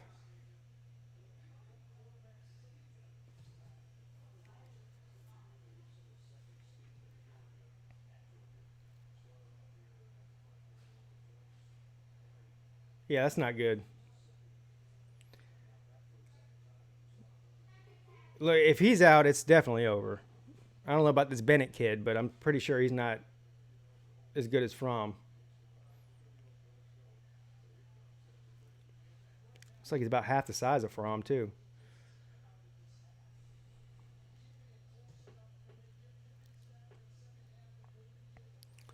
Yeah, lots of injuries to the legs so far today.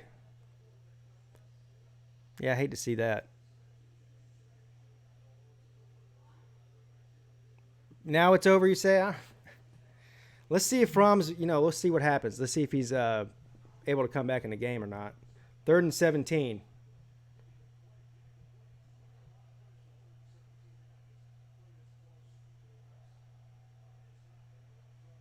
Bennett back to pass. Throws it deep over the middle and almost intercepted. That was a terrible pass.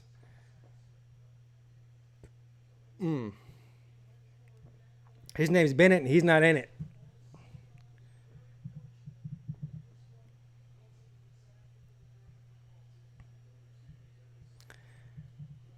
What was he even looking at? He just overthrew that number 5, but that was a terrible pass.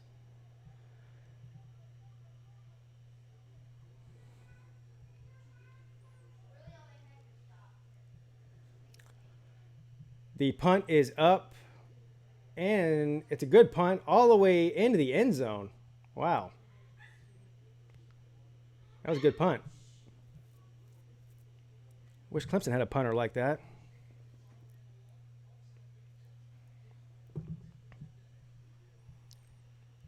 $14-0 Cincinnati. Man, I'm killing my my bet now picks. I won the Oregon bet. I won the Oregon. What's up, man? What's up? You your face painted? Yeah. Awesome. I'm just ready for the Clemson game. Oh, you are? Yeah. Cool. Getting ready. Since when we were at the thing, at the festival. Yeah, my son and his friend in here. They got tiger paws painted all over their face. Yeah. What was I saying? Oh, I won the Oregon one. I won the Baylor one. So Baylor was an 8.5 point underdog. They lost by 7, so I won that. And I what was the other one I picked? Since I picked Cincinnati to cover against Memphis. You said what, they were up by 14? Yeah, my son and his friend just came back from some sort of holiday festival, and they got paws painted all over their face. No, he's not. He's not a Gamecock fan. He's a Clemson fan. He's a good kid. What am I drinking? I'm drinking. Well, now I'm drinking Coors Light because I ran out of Modelo. 14-10. Okay, but they were. What were they? They were like 9-point underdog, I think.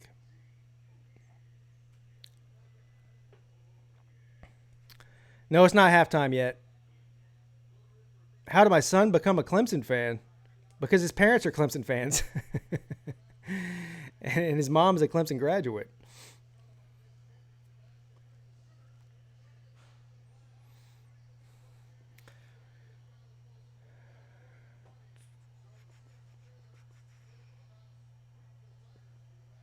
I think there's about 7 minutes left. It's whoever just asked how much time was left.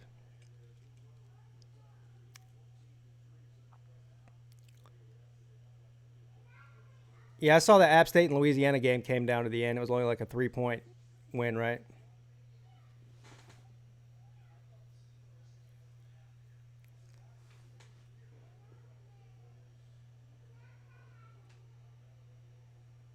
Yeah, I've got my son trained when he goes to school because there's a bunch of Gamecocks at school, right? I got him trained to go to school when the Gamecocks start mouthing off to him. I said, you don't argue with the Gamecocks because you don't have to. Just tell him 71, 42, and 4. That's all you got to say. So that's what he does. 1st and 10. Burrow back to pass. Throws complete over the middle to the 25.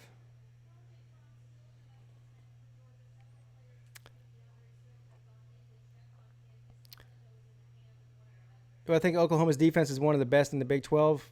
Yeah, it's definitely one of the best in the Big 12. Not saying much, though. 2nd and 4. Hand it off, and it's going to go nowhere. My oldest son is 12.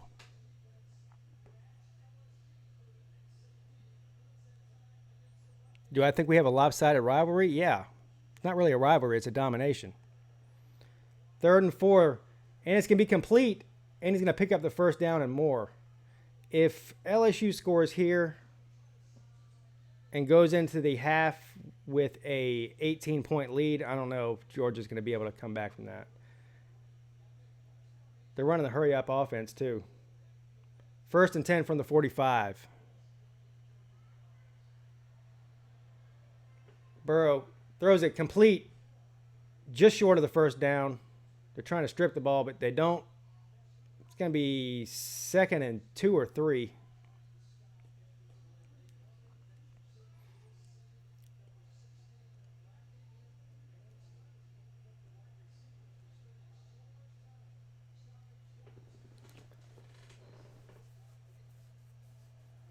Burrow hands the ball off, run up the middle, and he's going to be stopped short. So it's going to be 3rd and short. This is a huge 3rd down for Georgia.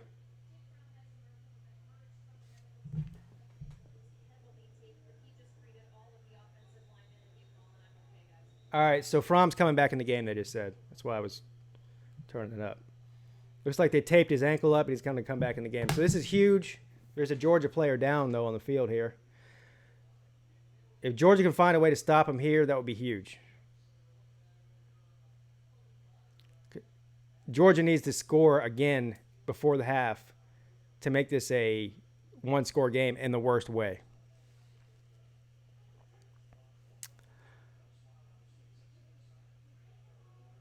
Down here, the rivalry is 89 to 18-7. 89 to 18-7. You're talking about against Oklahoma State? Good God.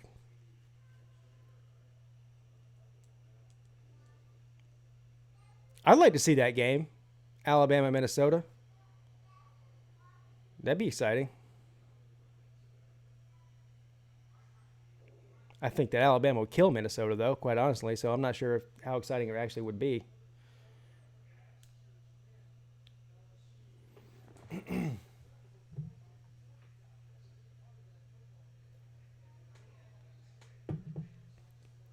The Golden Gophers, the Row Your Boaters.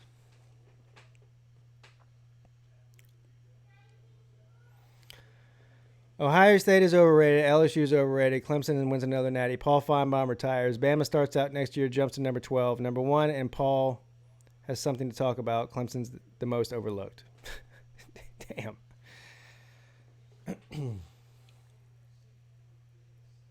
All right, so here we go. Big time third down for the Tigers and for the Bulldogs, really. Probably more important for the Bulldogs. 3rd and 1.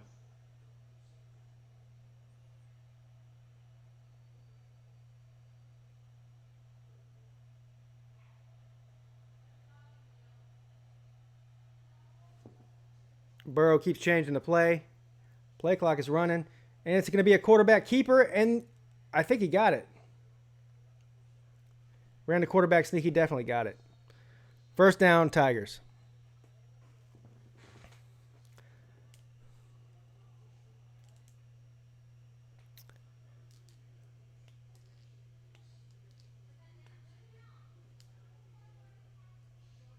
Did I comment on Dabo commenting on Feinbaum? No, I didn't.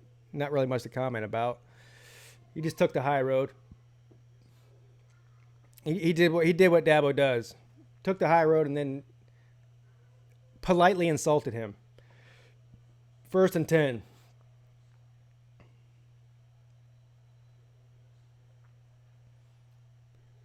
And he's under pressure, almost sacked. He's running for his life. Burrow keeps it. He tucks it, and he's going to get the 1st down and more.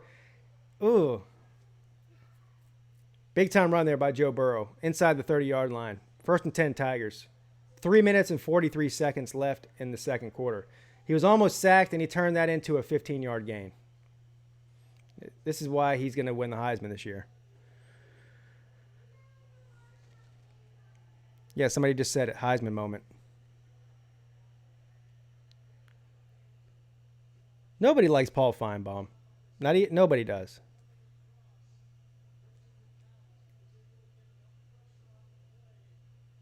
That's probably the reason that people watch him. So he's smart in that way. You like Paul Feinbaum, really? What do you like about him? Is it his good looks or his witty banter? 2nd and 10 from the 31.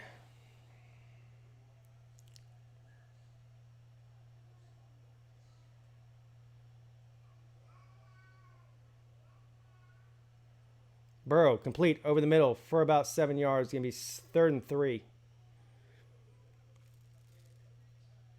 He's balder than you. You like that? Stephen A. Smith doesn't bother me. I know he bothers a lot of people. He doesn't bother me. 1980s satellites he has for years.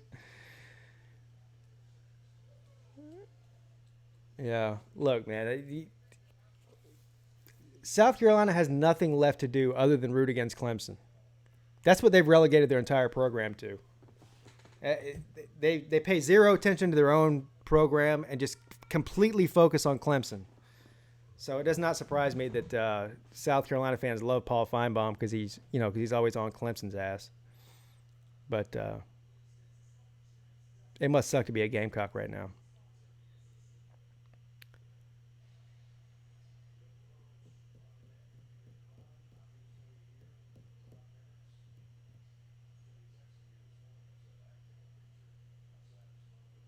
South Carolina to hire Clay Helton? No. First of all, why would Clay Helton want to go there? That's the first thing. But they're not going to fire Will Muschamp. They can't afford to. 3rd and 4.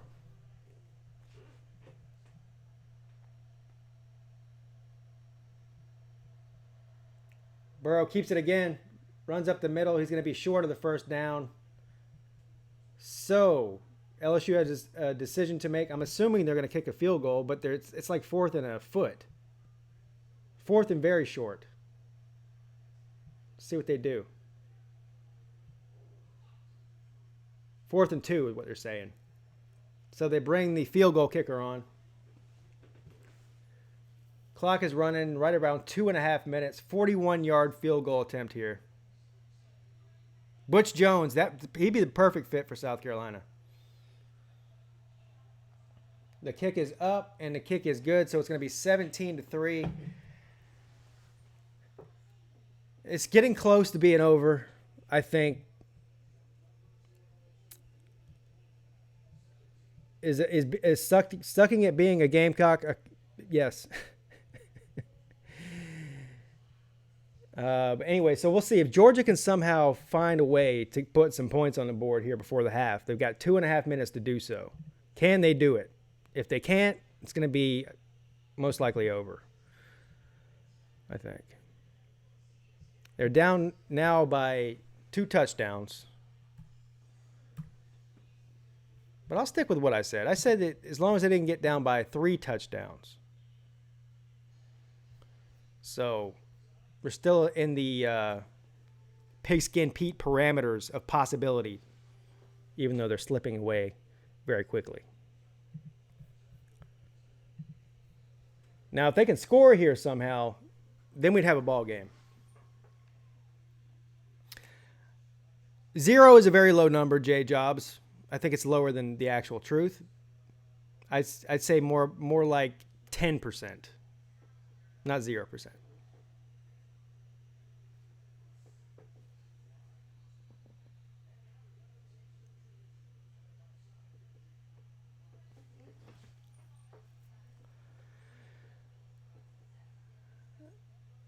Carolina jackpot after we beat Georgia. We're winning the SEC. After losing to Florida,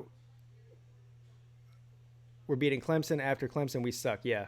Well, I've been trying to tell Carolina jackpot for a year and a half that Will Muschamp is not a good coach. He finally believes me now. It was over 7 points ago. I don't know about that.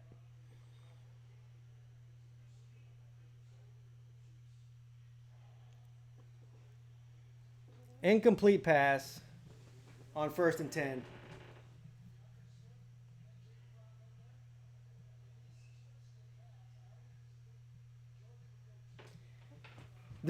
Georgia has like one of the most pitiful passing attacks that I've seen in many, many years for a top 4 team. He's 8 for 16, 82 yards, and no touchdowns. 8 for 16, 82 yards, and no touchdowns. That's terrible. 2nd and 10. Fromm back to pass again. Complete over the middle. And they're going to get a first down and more. Why'd you run out of bounds, dude? Why did he do that? Simmons just ran out of bounds for no reason. He could have picked up another 10 yards. They're not like in jeopardy of running out of time. They've got 3 timeouts or 2 timeouts in 2 minutes. 1st and 10 from over the middle, complete. I think that was to the tight end. So another first down.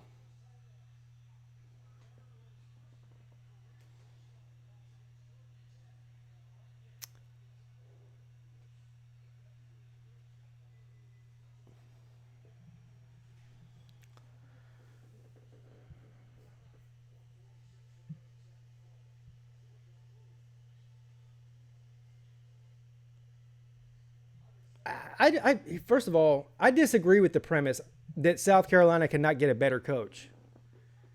They continue to try to go after the big name coach. They've done this Will Muschamp is debatable whether he's a big name, but at least he coached at a major program at Florida. You went from Lou Holtz to Steve Spurrier to Will Muschamp. Why do they have to go out and get these guys that are recycled from other teams? Go get a group of 5 guy. Get the guy from Cincinnati. Get the guy from, SMU, Boise State. But one of these schools where it is an upgrade, especially in salary, to go to South Carolina. Yeah, when people say they can't get anybody that's good, it's because they go after the wrong people. But I'm fine with it. I'm fine with them overpaying recycled coaches that have a losing history at other schools. I hope they continue to do that. It's working out great for me.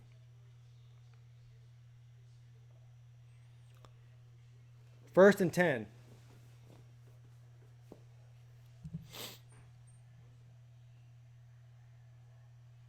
Fromm back to pass.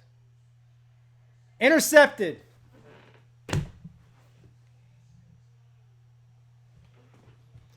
Yeah.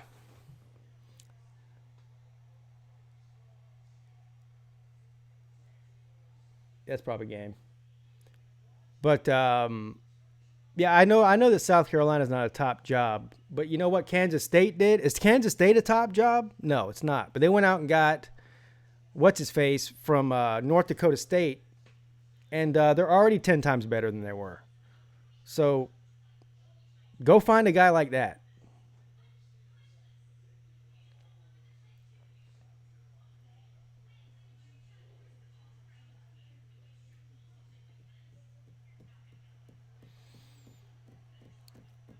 Yeah, Jake Fromm, that was a terrible pass. I don't know what he was looking at. So there's a minute and a half left here in the second quarter. First and 10. Joe Burrow back to pass again for the 800th time in the first half. Complete over the middle, wide open receiver for the 800th time in the first half. And another huge, huge gain for the LSU Tigers in the passing game for the 800th time in the first half.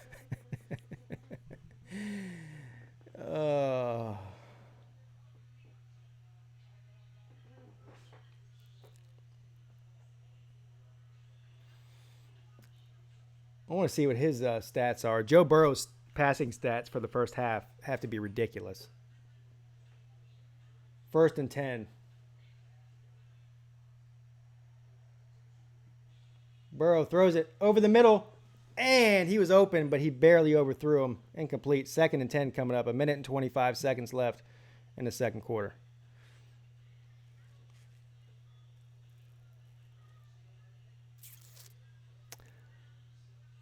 That was an awful throw. Yes.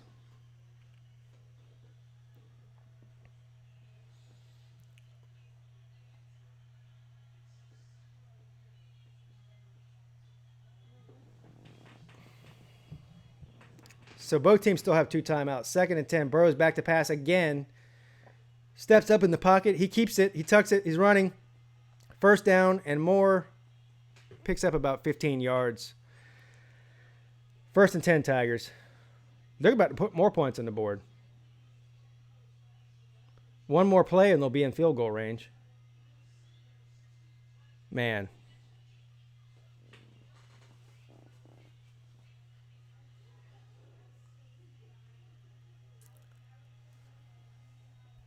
Yeah.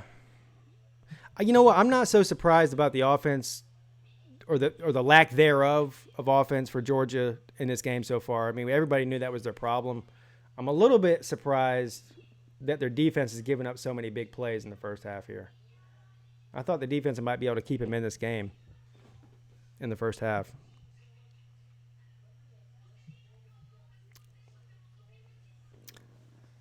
Yes, I'm sure she is. I'm sure she's watching it downstairs in the living room.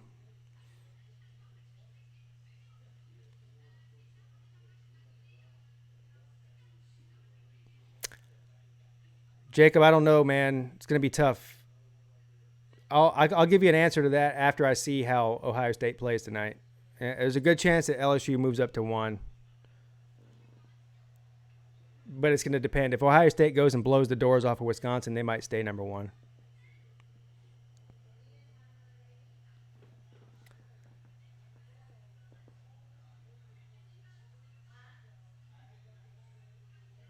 So Burrow so far in the first half has 189 passing yards, 38 rushing yards, 227 total yards, and 2 touchdowns. Damn.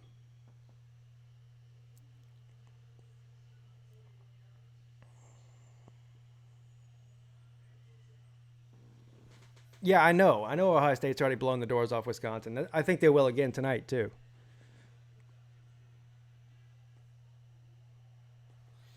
All right, 1st and 10. Clock running. Burrow back to pass again. Throws it complete for about a 5-yard gain. They're getting close to field goal territory here. And LSU calls a timeout with 1 minute and 3 seconds left. 2nd down coming up. Yeah, I'd still rather play LSU.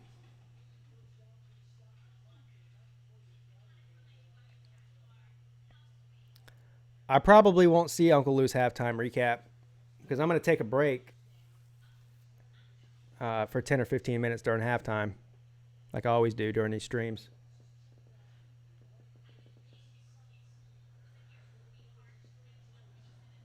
Once the game is over and I get offline, get off stream, I'll watch Uncle Lou's breakdown.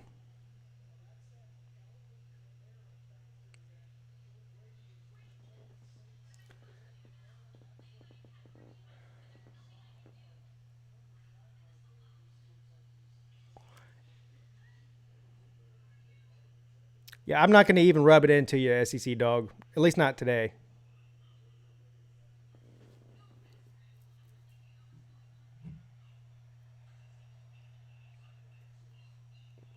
Second and 6 coming up.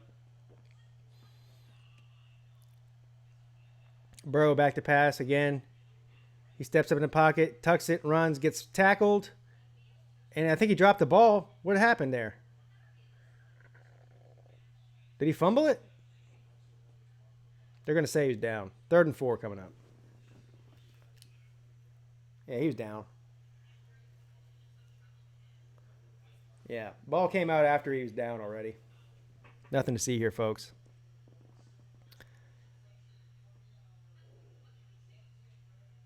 Yeah, but yeah. First of all, Clemson has a game to play tonight, so I'm not going to talk shit yet.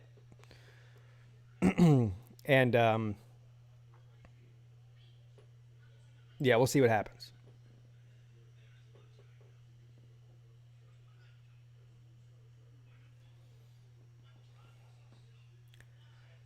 So it looks like LSU burned their final timeout for some reason. I don't know why.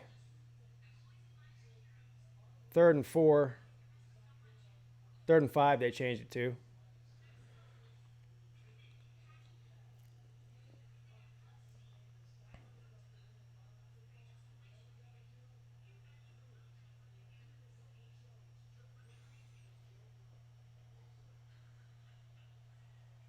Here we go. 3rd and 5.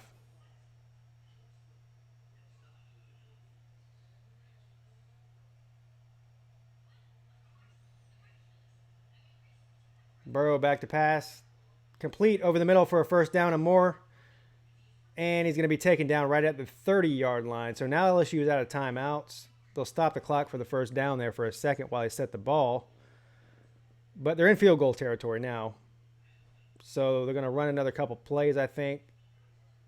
Burrow throws it into the end zone. And it bounces off the receiver's hands. Incomplete.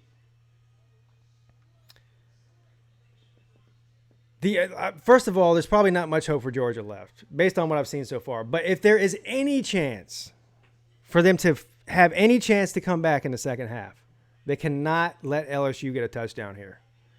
Period. Touchdown here, the game's over. For sure. Yeah, I'm telling you. I don't think they've ran the ball more than 5 times in the first half. LSU. 2nd and 10. 30 seconds left. Burrow back to pass. Throws it over the middle again. Incomplete. 3rd and 10 coming up. I'm predicting a shot at the end zone here. The smart thing to do would probably be just try to get the field goal a little bit closer for a shorter kick.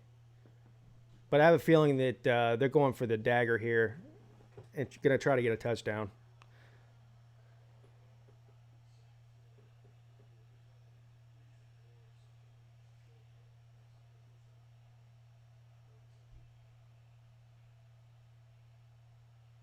Empty backfield again. Burrow back to pass. He's got all day. Throws it. Incomplete. So good defensive stand there by the Bulldogs to not let them get a touchdown or get any closer. So what is that? They're on the 30. What's going to be about a 46-yard field goal here?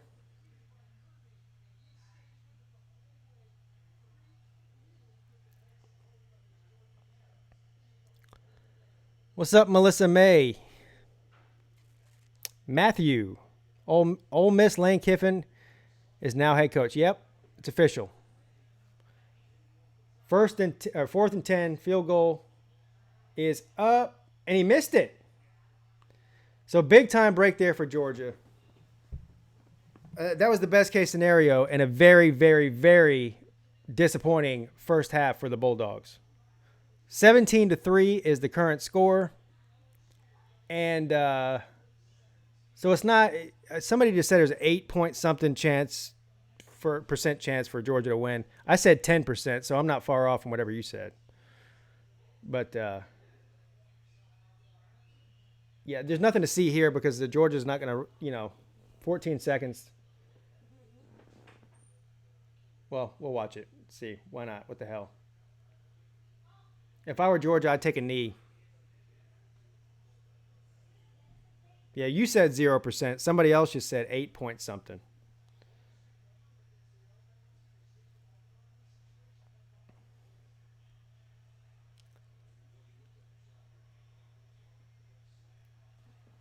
Incomplete over the middle. Just the receiver dropped it again. 11 seconds left. Melissa said 31-27. LSU. What did I say? I can't remember what I said now. 35-24, I think is what I said.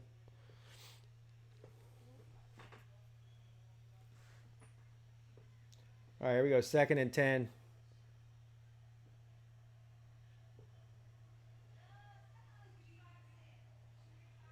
From flushed out of the pocket, keeping his eyes downfield, throws it complete at the 50, and he's gonna run across the 40, down to the 35-yard line. Flag on the play. Time goes to 0 though, so that's the end of the half, right?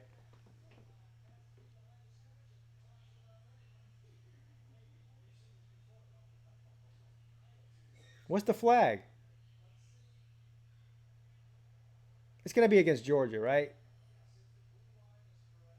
He was across the line of scrimmage. No, that's going to be on Georgia. He ran across the line of scrimmage and passed it. Yeah, all right, so it's against Georgia. All right, so it's halftime, 17-3. I'm going to take about a 10-minute break, everybody. Feel free to chat in the chat during the break. And I'll be back in just a few minutes.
Well, so far I'm extremely disappointed.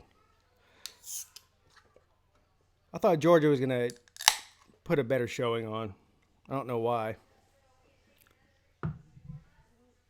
We'll see.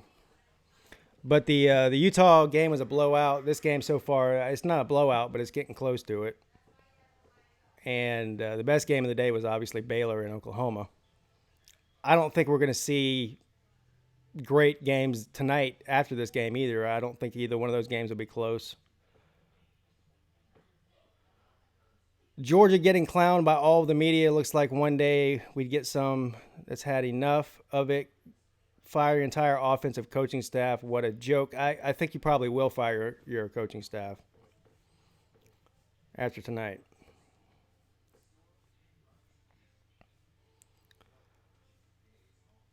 Game day should have gone to Arlington. Well, hindsight's 2020.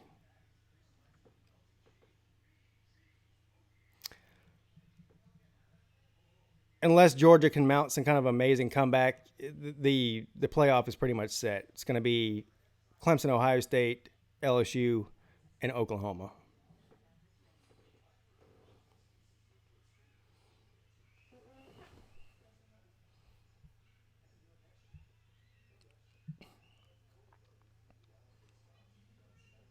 What's up, Clemson Jacob? How you doing, sir? The only thing that Georgia has is a good defense, and that doesn't even look that good. Yeah. Well, Georgia does get one player back in the second half, right? That guy that got ejected for fighting, right? Last game.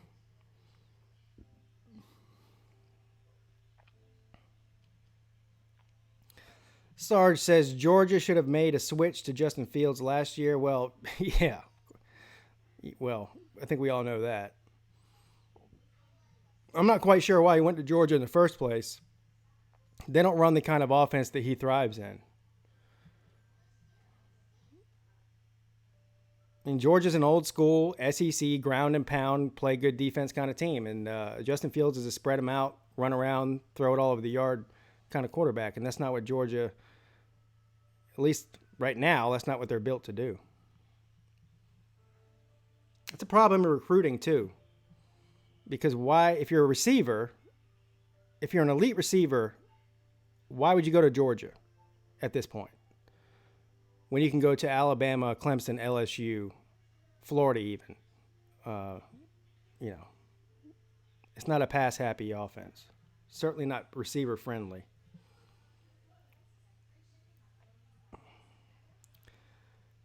C. Poston says it's scheme, not Fromm versus Fields. Well, you're right. It is scheme. But the scheme is the reason that Fields isn't there anymore. And Fields is still a better quarterback than Fromm. And look, I give all the credit in the world to Jake Fromm. I don't think he's a bad quarterback. A lot of people think he's just not good. I'm not in that camp. I think that Jake Fromm is a very, very, very good college player. But he's not better than Fields. He's just not.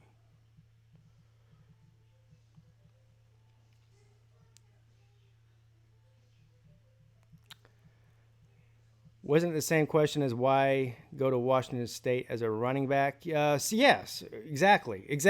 Good comparison there. Why would you go to Washington State if you're a running back when they throw the ball 85% of the time? Yes, same difference. GSW, honestly, it would not matter. Georgia would just use Fields on a fake punts and 4th and 11 again. Yeah, well, it's just a new game these days. And, Kirby Smart's going to have to wake up to the reality that football has changed. Offenses have changed. And he's going to have to get with the program. And we saw, listen, LSU is a prime example of this. LSU was going through the same thing that Georgia's going through right now with the offense. Same exact thing. Finally, Ed Orgeron, this guy, he's been there, how long has he been there? 3 years? And he's been through 3 offensive coordinators. And he finally got the one that's right. Look at the difference between LSU's offense this year, even just from last year. And certainly from 2 years ago. So he's going to have to realize that. It's a different game now.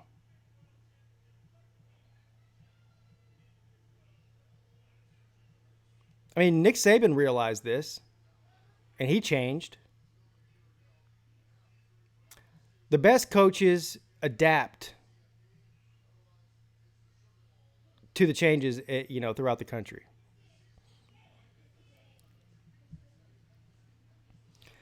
I don't know. Can somebody do me a favor and just because I haven't been able to watch?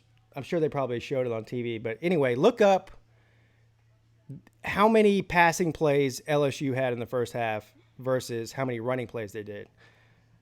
I'm not even kidding when I think they probably, just like Washington State, I mean, LSU was an air raid offense in the first half. They had to have passed it at least 85% of the time. I don't think they ran it more than 6 times in the entire first half.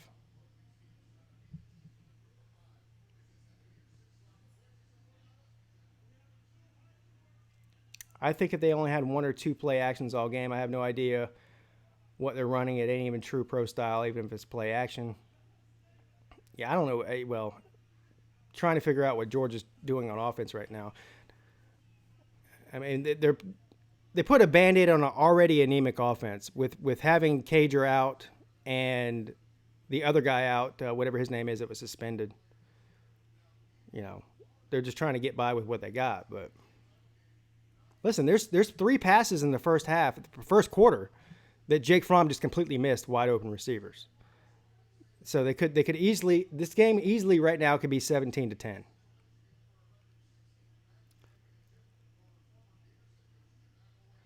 LSU had 51 rush yards, 39 of which were by Burrow. Exactly. I mean, how many times did they actually run the ball, hand the ball off to a running back? That's what I want to know.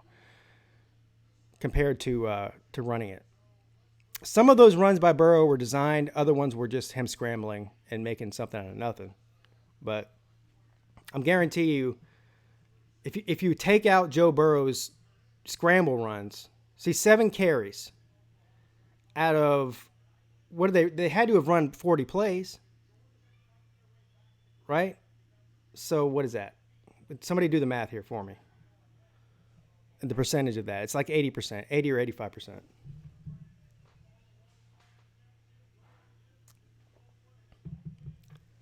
Only 38 plays? Damn, it seems like they ran more than that. So 31 passes is what you're saying, and 7 carries by a running back. Well, if you take out Burrow, if you add Burrow's rushes in there, maybe it's not as much. What's up, Bobby Durkin? Bobby Durkin's here. LSU cannot run the ball with a running back. Bobby, they don't have to. I mean, they're literally, I can't tell. I've never seen an SEC team line up with an empty backfield with the quarterback and shotgun as much as I saw tonight with LSU. I mean, they weren't even trying to fake that they were going to run the ball.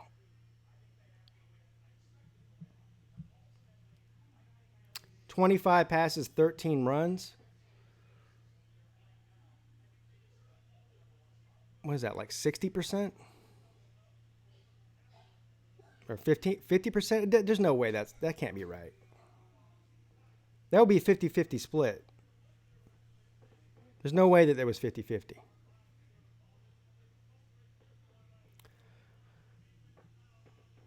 Six runs. See, there you go. 6 runs and 25. That sounds more like it.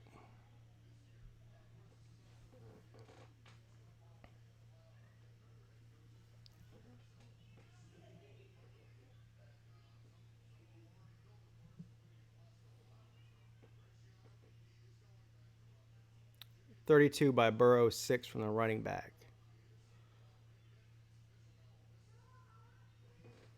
Okay. 6 running back plays in an entire half of football in the SEC. I never thought I'd see the day. That's a crazy stat. Now, if LSU ends up, getting a bigger lead here in the second half, they'll obviously start to run the ball more just to run the clock down. They'd be smart to do that anyway.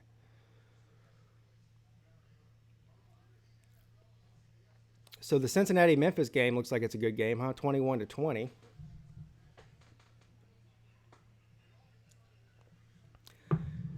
Dennis, are you happy? I mean, I know you're not a Florida State fan. But I think that's actually a decent hire for Florida State. I'm not surprised they did that. I figured Mike Norvell would get a head coaching job at one of these openings. I just didn't know which one. I actually thought he might go to Ole Miss, which is where Kiffin ended up going.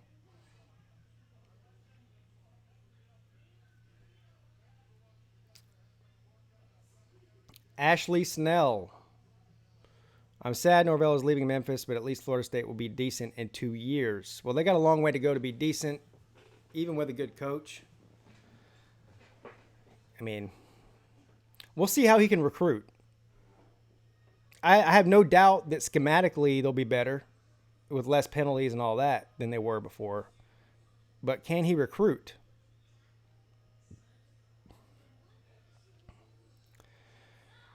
Well, I think it's safe to say Norvell will be better than Taggart. I don't know about Jimbo, though. We'll see. You are from Memphis? You're a man, by the way, and you're from Memphis, by the way.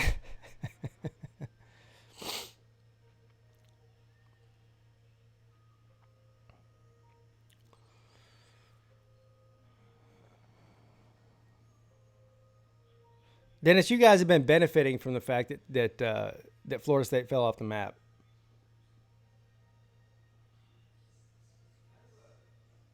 Look, I hope Florida State gets somewhat relevant again because they're killing Clemson's strength of schedule. That was one game every year that I really looked forward to. In these past few years, actually, it's been blowouts.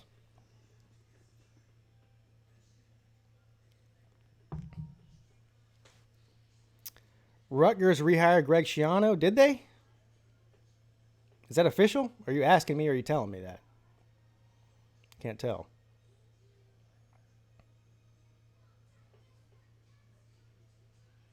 Well, Jimbo's team's had a lot more discipline than Willie Taggart's team. I've never seen a more undisciplined team than Willie Taggart's Florida State team. I mean, it was like I've never seen anything like that before. The amount of penalties they had, the amount of illegal substitutions, false starts, personal fouls. It was a complete dumpster fire.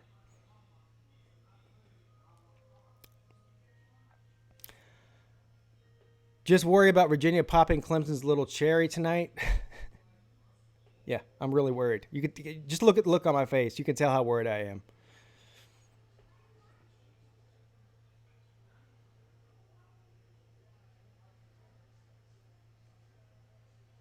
Yeah, well, at least Jimbo, he's a good X's and O's guy, and he's a good recruiter. Maybe some of the people he recruited were a little bit questionable. That's true. But comparing Jimbo Fisher to Willie Taggart is there's no comparison. Which one would you rather have? I know which one I'd rather have, even though I don't like Jimbo.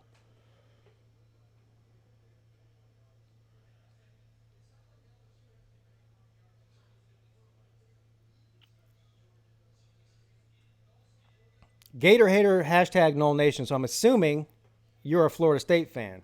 I think it's a pretty safe assumption, right? Do I have a light out in my house? No, but you know what the problem is?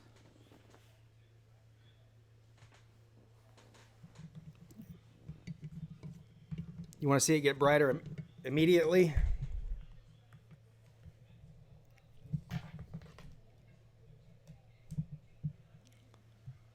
There you go. It's like magic.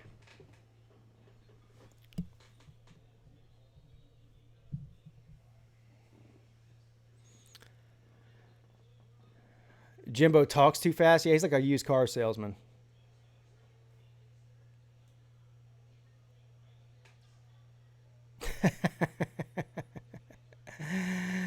Was Burrow's pass to himself better than all of Fromm's passes? Yes, it actually was.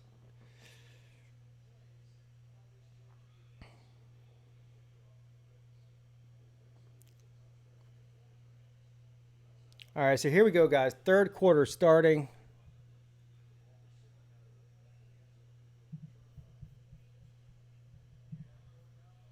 Let me update the screen here.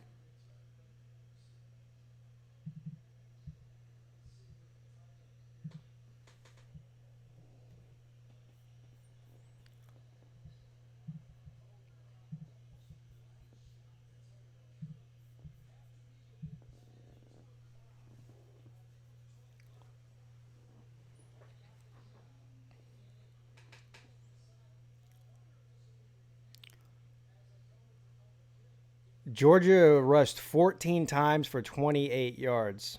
Yeah, that's about what it looked like. Which is why I was saying why they weren't using Swift more. I realize he's got a banged up shoulder, but if you're going to play him, or don't play him.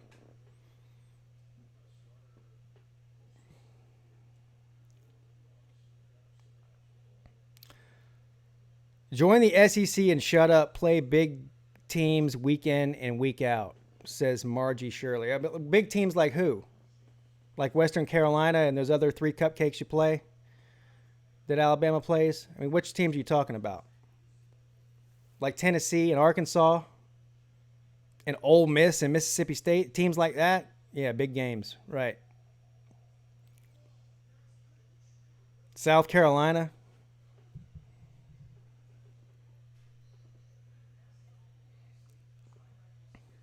Kentucky, Vanderbilt, Missouri. Powerhouses those are.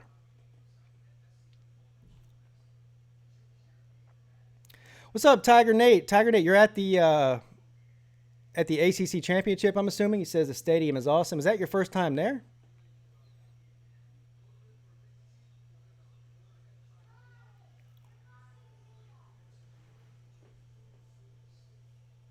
Yeah. I've never been there for a college game. I've been to a bunch of NFL games there before, though. Stadium is, I mean, it's an NFL stadium, but it's not that great.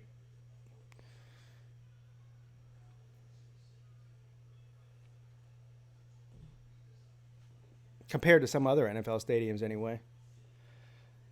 The best thing about NFL stadiums is the seating. It's not bench seating, it's actual seats, which is clearly more comfortable than sitting on a bench.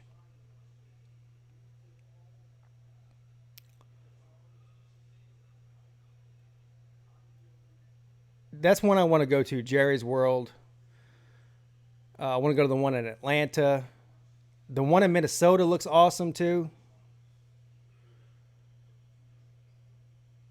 Those are all new ones. The one they're building in Vegas is going to be like unbelievable. Also, the one in LA that they're building is going to be unbelievable. It better be for over $1 billion what they're spending on that thing.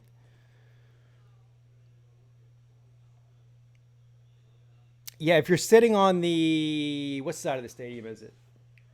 I'm trying to think. If you're sitting on the eastern side of the stadium and Bank of America, you get a great skyline view to your right of the city. If you're sitting on the western side of the stadium, not so much.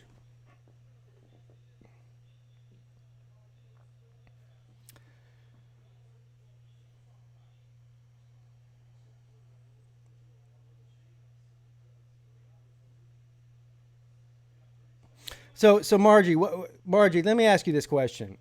So when Alabama was winning 5 out of 10 national titles, how come you guys weren't complaining about your schedule then? How come you weren't complaining about being beat up then?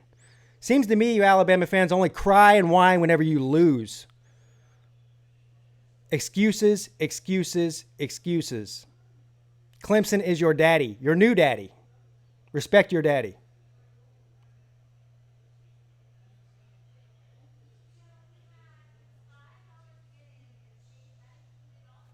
All right, 1st and 10.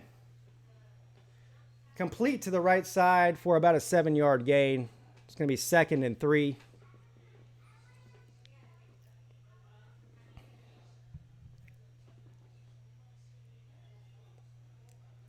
Did somebody get ejected for targeting? 2nd and 4 from the 19.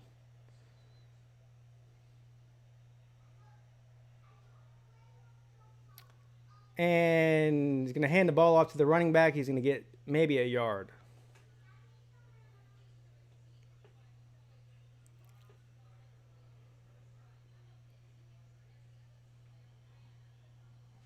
Oh, okay. LSU player got ejected. 3rd and 3. Burrow passes it complete. 1st down. 1st and 10 Tigers.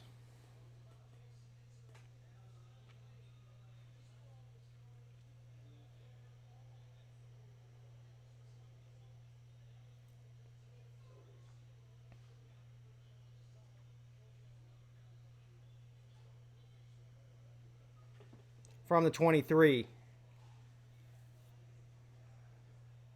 Burrow hands the ball off, and he's going to pick up about 2 yards on the play. It's going to be 2nd and 8.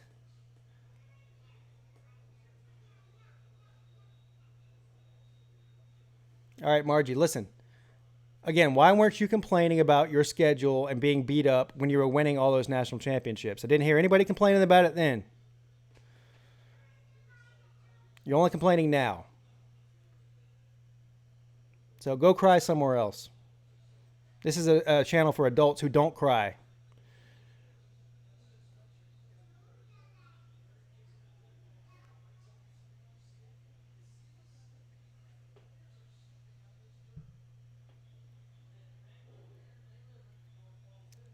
Damn, another Georgia player down. Defensive back. Georgia's got a lot of injured players tonight. That's for sure.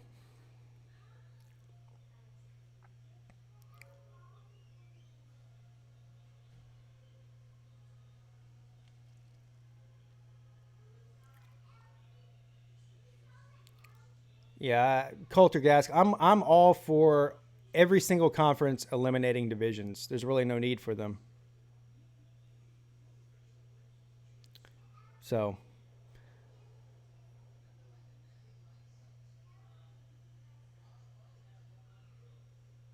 I like the fact that that the two best teams from the conference play each other instead of, just whoever won each division.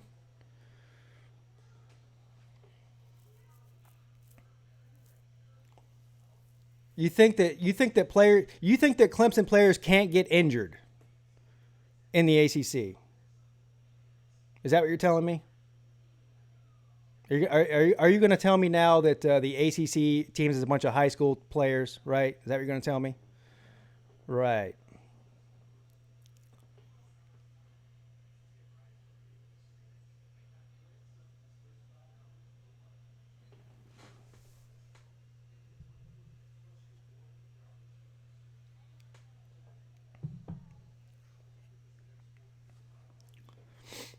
What's up, Taylor Walston?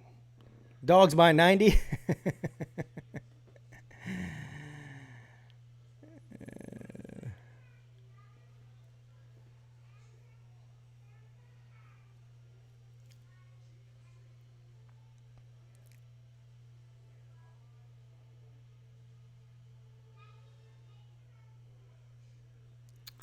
J Job says, Pigskin, you can't win an argument with a fool. Well, I win every argument. Y'all are resting players half of the year. Everybody sees it. Alabama was resting their entire team all of last year. Tua didn't play a fourth quarter all year. So, and you were winning every game by 35 points. And guess what happened whenever you met up with Clemson? You got spanked. Slim Shady Canes with a 305 Miami area code super chat. SEC championship, two of the best half of teams in college football.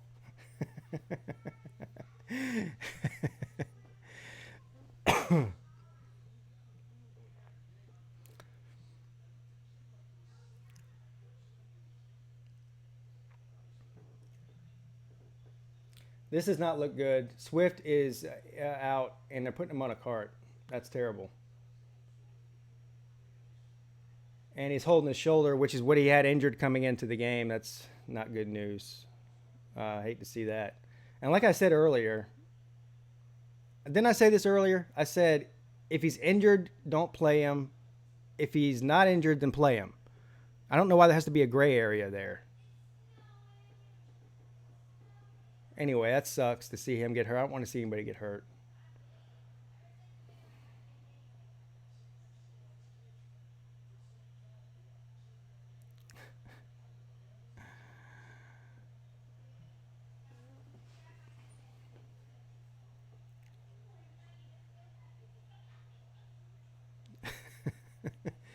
All right, 2nd and 8. Another empty backfield, obvious passing play. 5 wide receivers on the field here.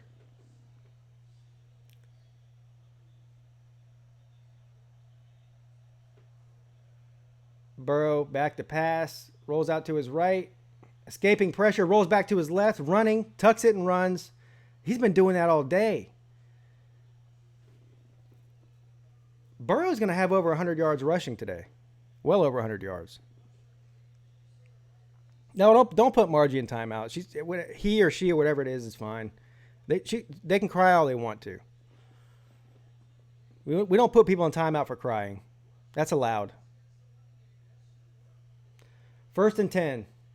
He dumps it off to the running back, and he breaks a couple of tackles. He's got a dog on his back, and he gets almost at the first down marker. It's going to be about a yard short. Slim Shady Canes, $5 super chat. This is part of the broadcast. It's brought to you by the letter A and the number 12.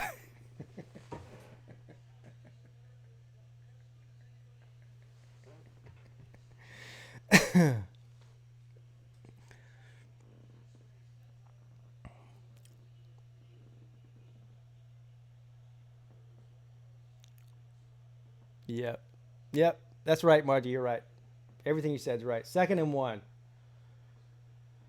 Hands the ball off to the running back, and he's going to get a first down and more. First down, Tigers.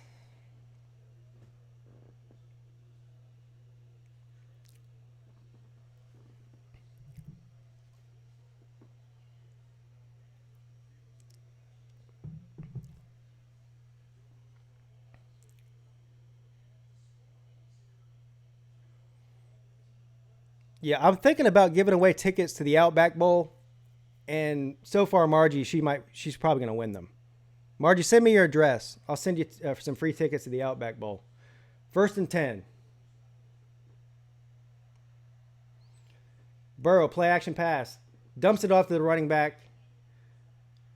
And he's going to get a first down and more. Picks up about 17 yards before he goes out of bounds. 1st and 10. A little bit of extracurricular activity after the play out of bounds, but no flag. Things are getting chippy out there. Yeah, Burrow is a very cerebral player. Very.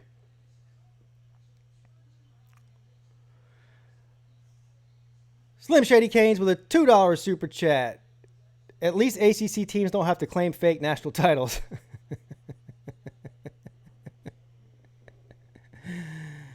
They might claim one for this year. They'll claim one for this year and say their quarterback got hurt, but they would have won it all if it didn't happen. So they'll go ahead and claim it. And they'll put it on Wikipedia and everything. All right, 1st and 10.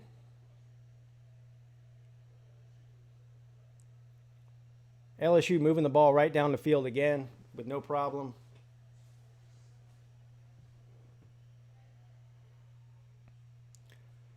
Another screen pass, complete, and he picks up 8. Jeez.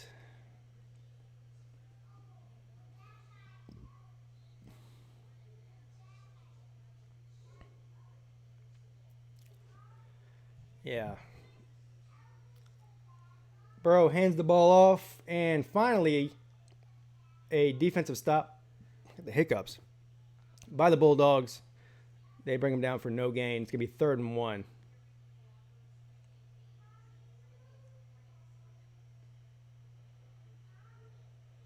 And I think forward progress is going to get a first down there.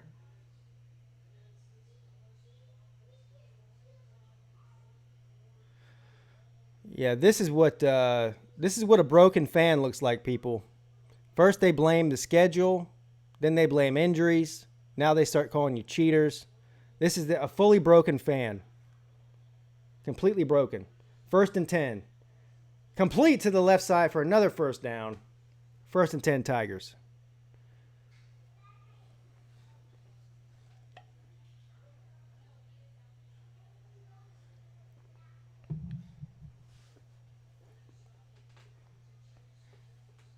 First and goal, Tigers. Correction. From the 10.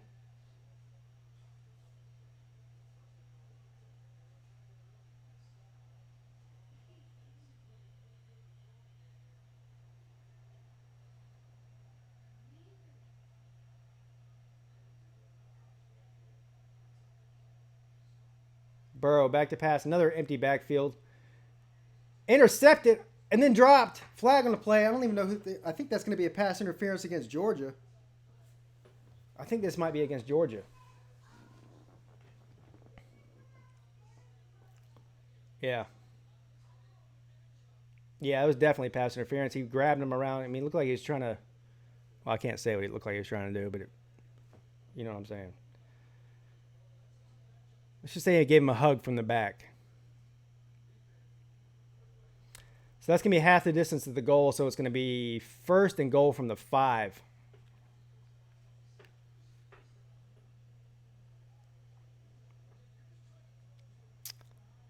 If someone's message is retracted, that means that they did it to themselves.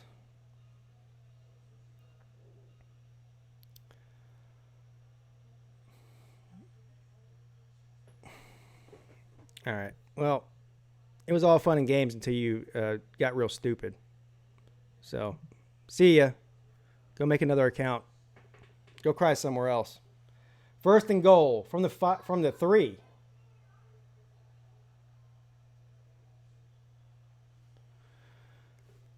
Incomplete. Slim Shady Cane's $5 super chat. Denial ain't just a river in Egypt. It's the first step on the road to recovery. Is it admitting your team sucks? Those are very, very wise words, and a lot of people can learn from those words. Thank you, Slim Shady Canes. Very, very, very true statement. Some of these people need to read that and actually take it seriously.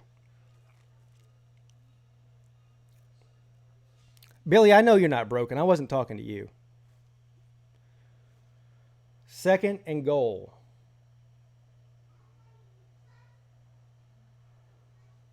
Burrow back to pass. He's going to be sacked for a big loss back at the 13-yard line.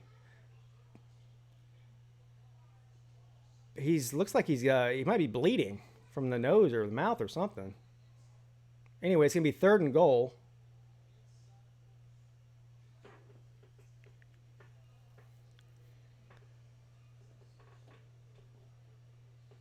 Yeah, she's banned, or he, or whatever it is.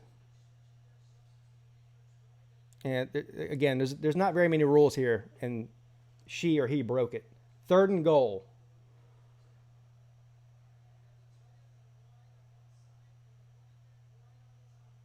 From the 10. Another empty backfield. Burrow, back to pass, rolls out to the right, throws it incomplete. So they'll send the field goal. That's a big time win for Georgia on that drive there to keep them out of the end zone. I thought for sure they were going to score.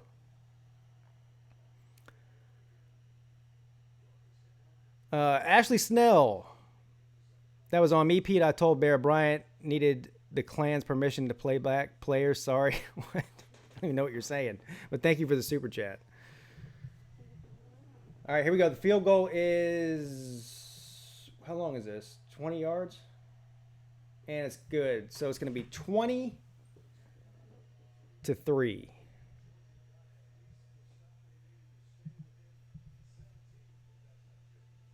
I think anytime, well, at least based on what I've been seeing so far today, anytime that Georgia can hold LSU to a field goal, not a touchdown, that's a win. The problem is they can't score, or at least they haven't yet.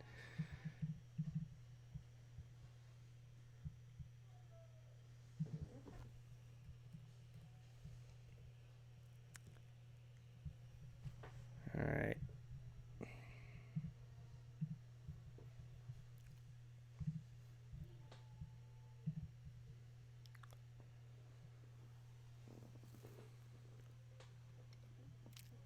Yeah, that was a good defensive stand there, SEC dog. Marco Polo's in the house.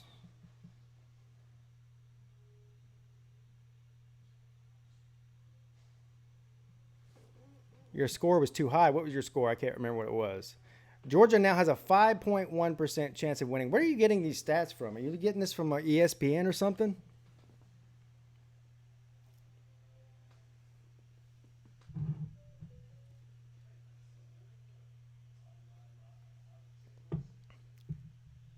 Oh, his was by 50. Yeah, that explains it. Michael Sachs Jr., good luck to Clemson. Have a great day. Go Buckeyes, he says. Well, good luck to your Buckeyes too, sir. I don't think you'll need it though. Oh, ESPN's FPI. Georgia has 0% of chance of one touchdown.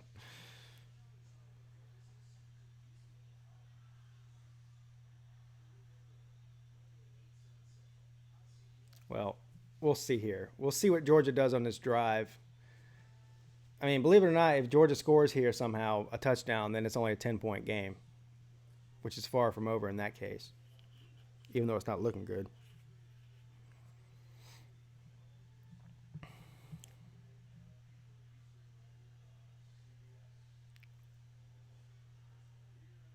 Elite Taco, that's a hell of a name you got there, buddy. What did I think about the Oklahoma and Baylor game? I thought it was a great game, a lot different than I expected.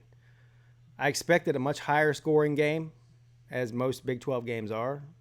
I expected a 40-35, something like that. Much lower scoring, good defense played by both teams, close game. I thought it was exciting. The first really exciting championship game we've had so far.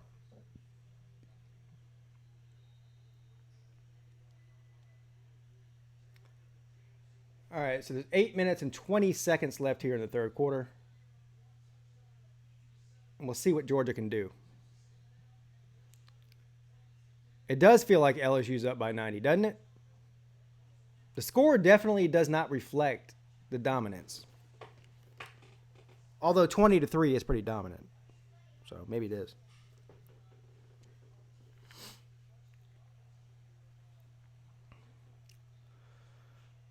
I thought both Baylor and Oklahoma played pretty good on defense today compared to what they normally do. 1st and 10.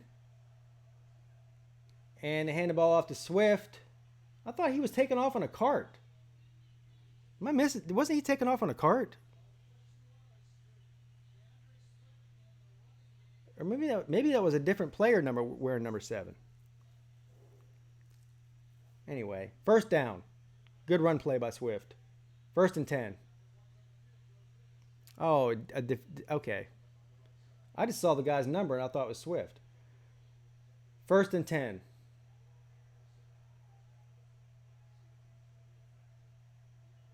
Fromm back to pass. He keeps it and he runs with it and he picks up the 1st down and more. And that was the most awkward slide I've ever seen in my life. Somebody teach that guy how to slide. You don't slide by jumping up and landing on your shoulder. That's not a very... Anyway, 1st and 10 Dogs.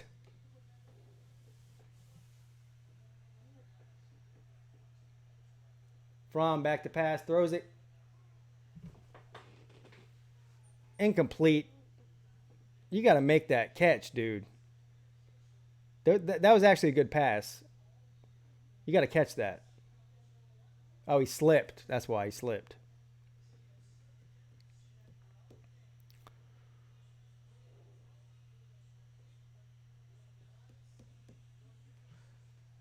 Virginia fans are getting salty. Yeah, one guy told me he was going to beat the crap out of me in the parking lot. Virginia fan on YouTube. 2nd and 10.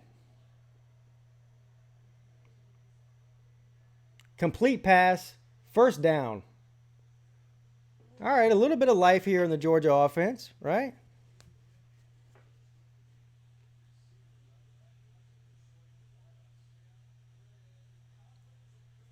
This is the most life we've seen all night.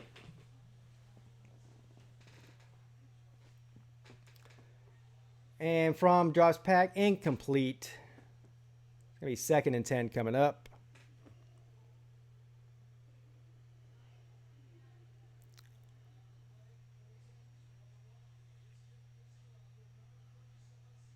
And they're looking for a flag there, but nobody threw it.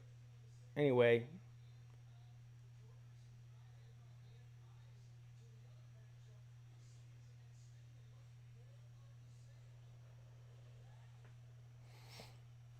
Yeah, that Virginia fan that was going crazy on YouTube, he had some roid rage for sure. 2nd and 10 from the 37. Fromm back to pass, throws it, complete, incomplete. That's another dropped pass.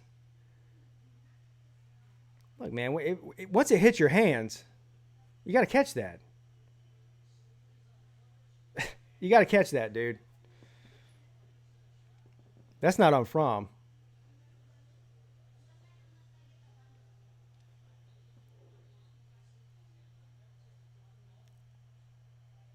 All right, so big time third down coming up here for the Dogs. They're not quite in field goal range. I don't know what Rodrigo Blankenship's range is, but it's certainly not.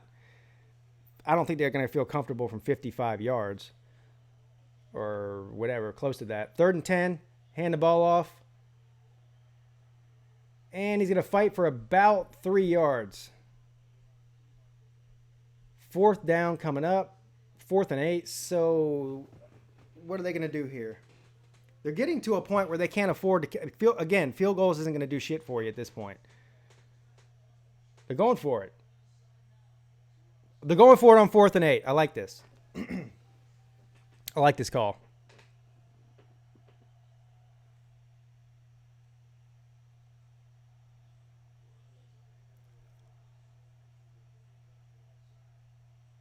Fromm steps back to pass, steps up into the pocket, throws it, complete for a first down across the 20.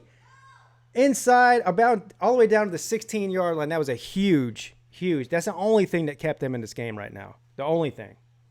Big time 4th down conversion by the Dogs. Great catch and great run after the catch, too, by the way. 1st and 10 from the 17.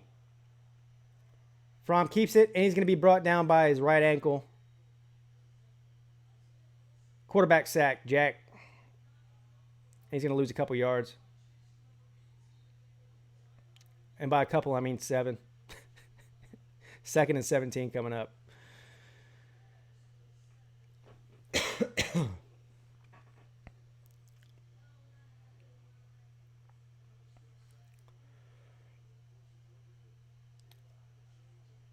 All right, so 5 minutes and 20 seconds. Clock is running. We're going to do a Wildcat here. Fromm is at the running back position. And they do a direct snap to the back. And he's going to get nothing, basically. He might have got 2 yards out of that. What the hell was that?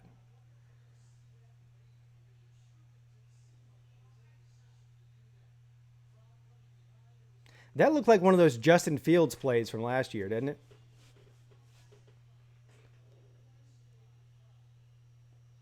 Yeah, I don't know what that was, what they were trying to do there. I mean, you're moving the ball down the field without trick plays, and then all of a sudden you do that stupid shit. I don't know why they did that. 3rd and 12. Now it's 3rd and long.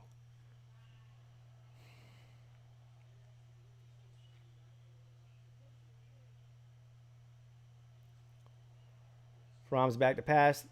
Throws it down the left-hand side. Oh, and he had it, too. He dropped it. He dropped it in the end zone.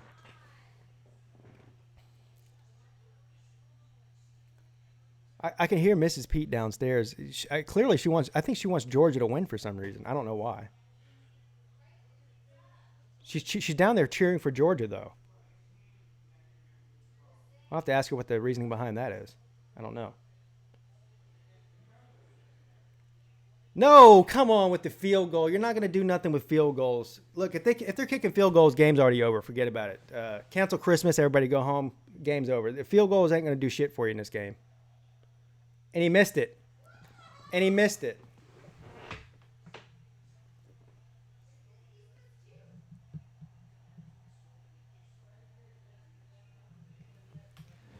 Let me ask you a question.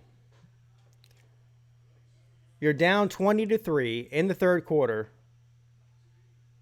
LSU scoring at least a field goal or maybe a touchdown every time they touch the football. You're down finally where you're in range of scoring a touchdown. And you kick a field goal and miss it.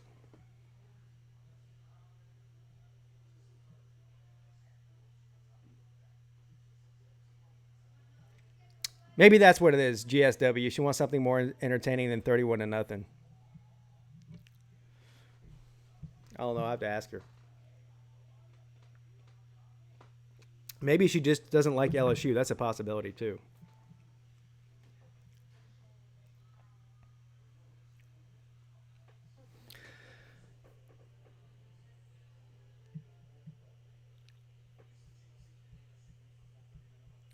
No, I don't know. I think no, I think she wants Georgia to win the game. I think she actually wants Georgia to win.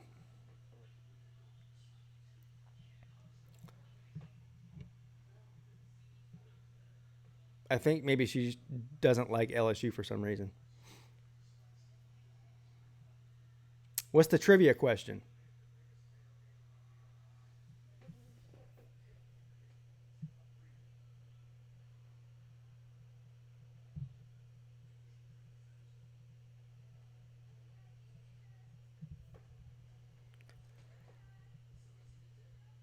Yeah, I agree.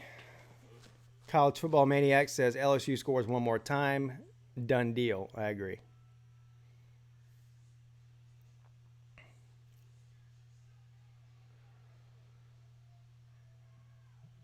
I mean, you got to give credit to Georgia's offense. They moved the ball all the way down the field, and then they do that stupid ass trick play that didn't work, and then that got them into a third and long. I mean, I don't know what they were trying to do there. Like, I never understand why teams outthink themselves.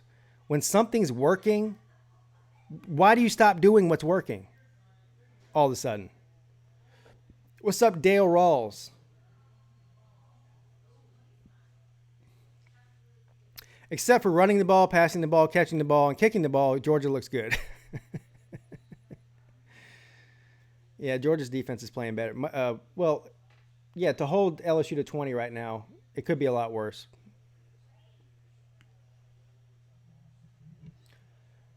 All right, so LSU takes over again at the 20-yard line, 1st and 10.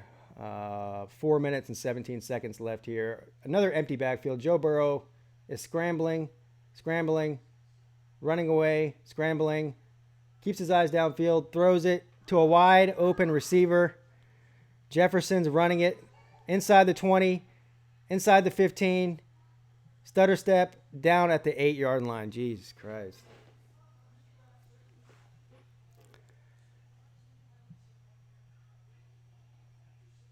Is there any way that Joe Burrow does not win the Heisman now? That's the second Heisman player of the game.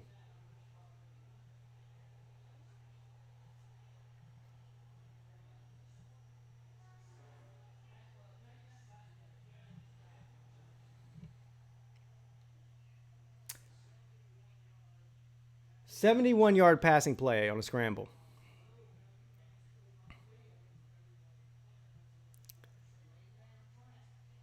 Billy Dawson's doing the right thing. He's been watching the Memphis game because it's really good and close, unlike this one. But he's listening to Peete for the SEC championship.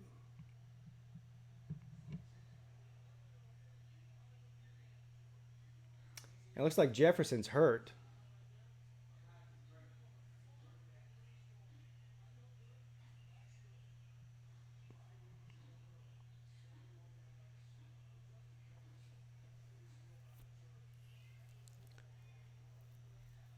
Yeah, Burrow's sneaky fast, though.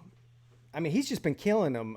Anytime he's under pressure today, he's just killing them. He's either killing them with long runs or killing them with what he just did, with just waiting for a pass play to get open. But they don't seem to be able to catch him.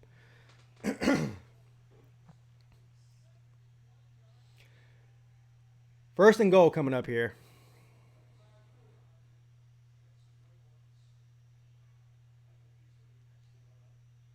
Well, that's what they've been doing, Marco Polo.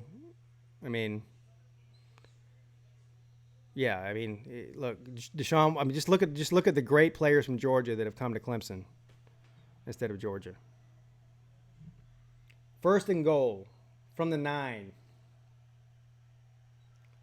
Burrow hands the ball off, and he's going to go nowhere. He gets back to the line of scrimmage. It's going to be 2nd and goal.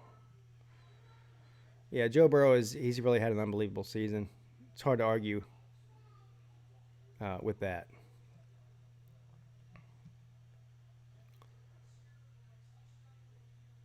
No, he would not outrun Isaiah Simmons. You're right about that. Not many people would, though. 2nd and goal.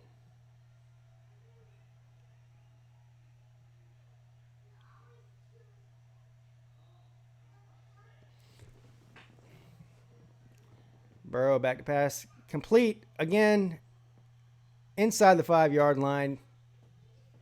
So it's going to be 3rd and goal from the 4 coming up.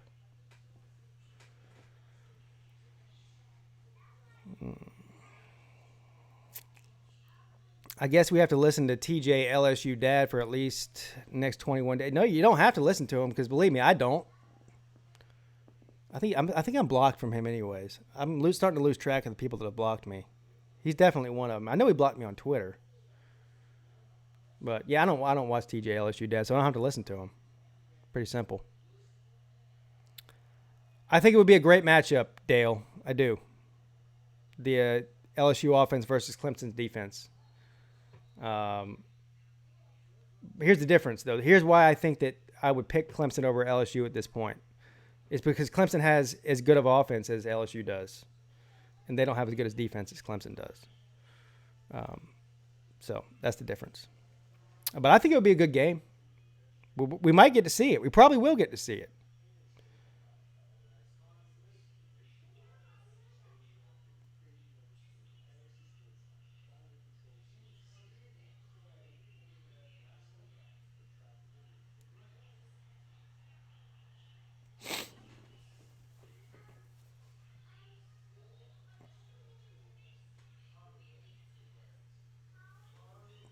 Clemson's balanced. They got the running game. They got the passing game. They got the defense. I mean, they're just balanced. They don't have a lot of weaknesses.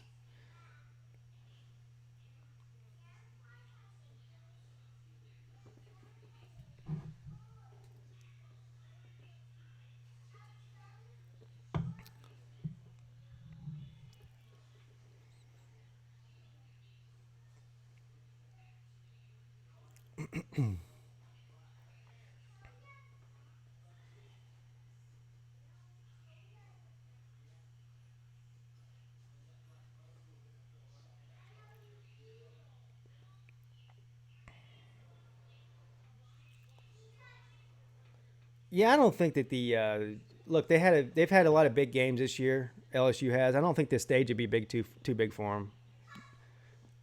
I mean, they've been in the playoffs for the past few weeks, right? I mean, the Alabama game was definitely a playoff game for them because that was for the West. And so they went into Tuscaloosa, beat them there.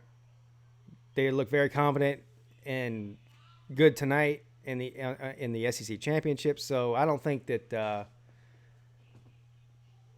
be a problem for them.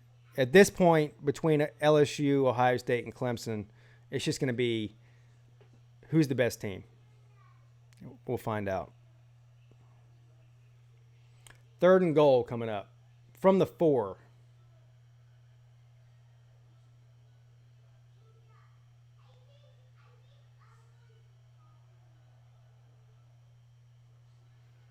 Touchdown LSU.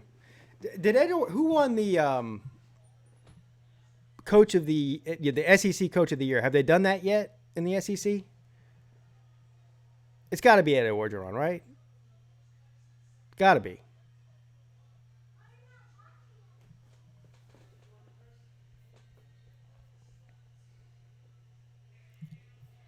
I'll change the score, but it seems to me as if Georgia's hopes of winning this game, any last hope just went down the drain.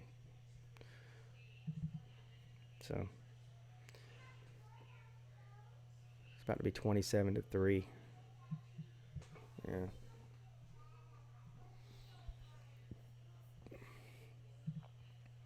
Well, I was right about the first 2 championship games as much as I could be. I was totally wrong about this one. I really thought this game was going to be closer than it is. Now, I still thought that LSU would score their points because they're just that good on offense, but I really didn't predict that Georgia would just not score any touchdowns at all at this point in the game. I didn't see that coming. All the credit to LSU, though. Got to give them the credit. Will Muschamp is the coach of the year in the SEC. Well, he should be. Will Muschamp deserves it.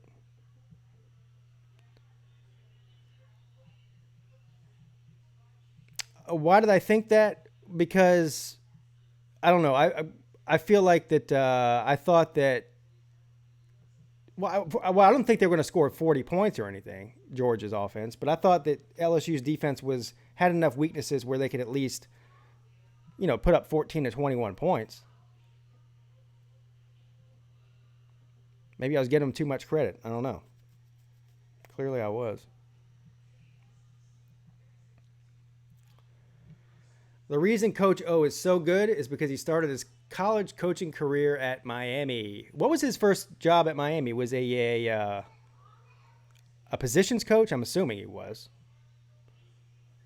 That's how most of them start out.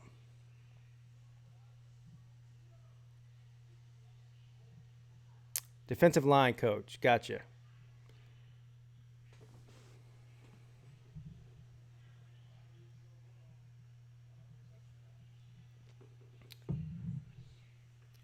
Three passing touchdowns and over 300 yards, and there's still an entire quarter to go.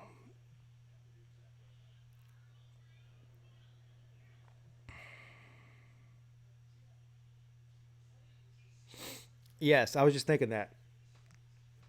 Notre Dame must be mad about losing to Georgia, as close as that was. LSU is the best in the SEC. Got them. Go get them, LSU. Georgia, once again, a joke. Our offense coaching staff is the worst coaching staff in college football, and our quarterback is an effing joke. I think you're putting too much blame on the quarterback, and all the blame should be going on the head coach and the coordinators. But at the end of the day, shit rolls downhill. So Kirby Smart's the CEO, and it's his fault if the offense isn't better. I don't care if he's an offensive guy or not. He's got to get with the program. He's got to get with the program and get up with the times. And it looks like LSU just got the ball back. What's up, Nico Soviet?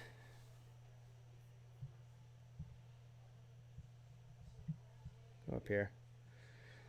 Now that Utah and Georgia are going to lose, could Clemson still win and get? Yes, they could.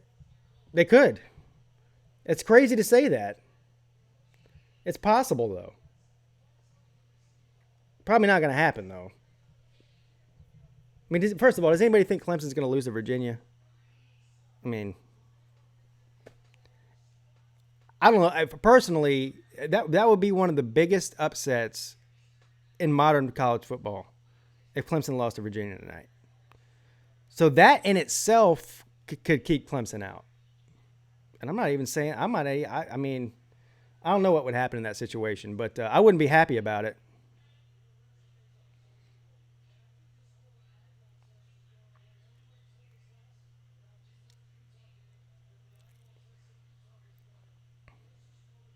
Yes, exactly.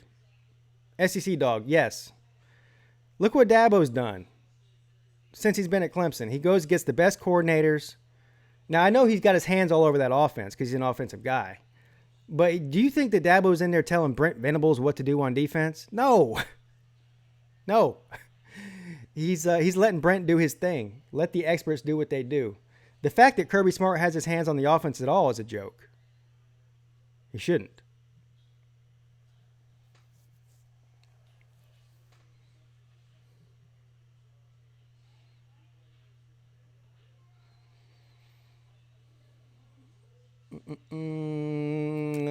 So, trying to figure out what bowl game Georgia would go to now.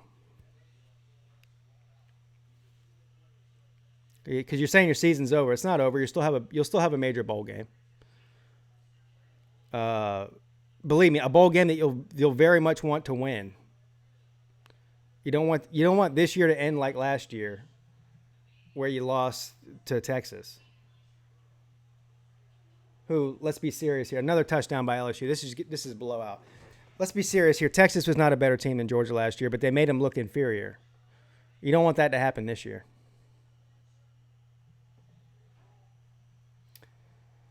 Well, this is a blowout, and it's 10 after 7. Clemson comes on at 7:30. So due to the fact that it's a blowout and there's no chance of Georgia coming back, and the fact that Clemson's about to come on in 20 minutes, I am going to prematurely end this live stream right now. But thank you to everybody who stopped in. I'm sorry it wasn't a better game. I really wish it would have been a better game just for entertainment purposes. Thank you to Slim Shady Canes for multiple super chats. Thank you to Ashley Snell as well for Super Chats. Let me make sure I'm not leaving anybody out here. Nope. Looks like that's everybody. Thank you to all of the commenters, subscribers, everybody that hit the like button, all the haters, all the lovers, and everybody in between. Even that loser I had to kick out and ban for life. Whoever that was. Who was that? What was that person? Margie, if you're still here watching, like I know you are because you always watch, even though you can't comment, you're still watching because you're obsessed with me and Clemson. Have a good night to you too. I hope you get some help. Maybe take some of that money that you earn at that shit job you have and go see a psychiatrist because you clearly need it. But anyway, you won't be here anymore. That's all that matters. But anyway, have a great night. Go Tigers. Congratulations, LSU. Congratulations to Oklahoma for most likely making it into the playoffs. Congratulations to Oregon for upsetting Utah and keeping the Pac-12 out of the playoffs for the third year in a row. I think I've covered everything. Yeah. All right, guys. I will see you guys very soon. Thanks for stopping in. Seriously. Have a great night. Pigskin Pete. Checking out.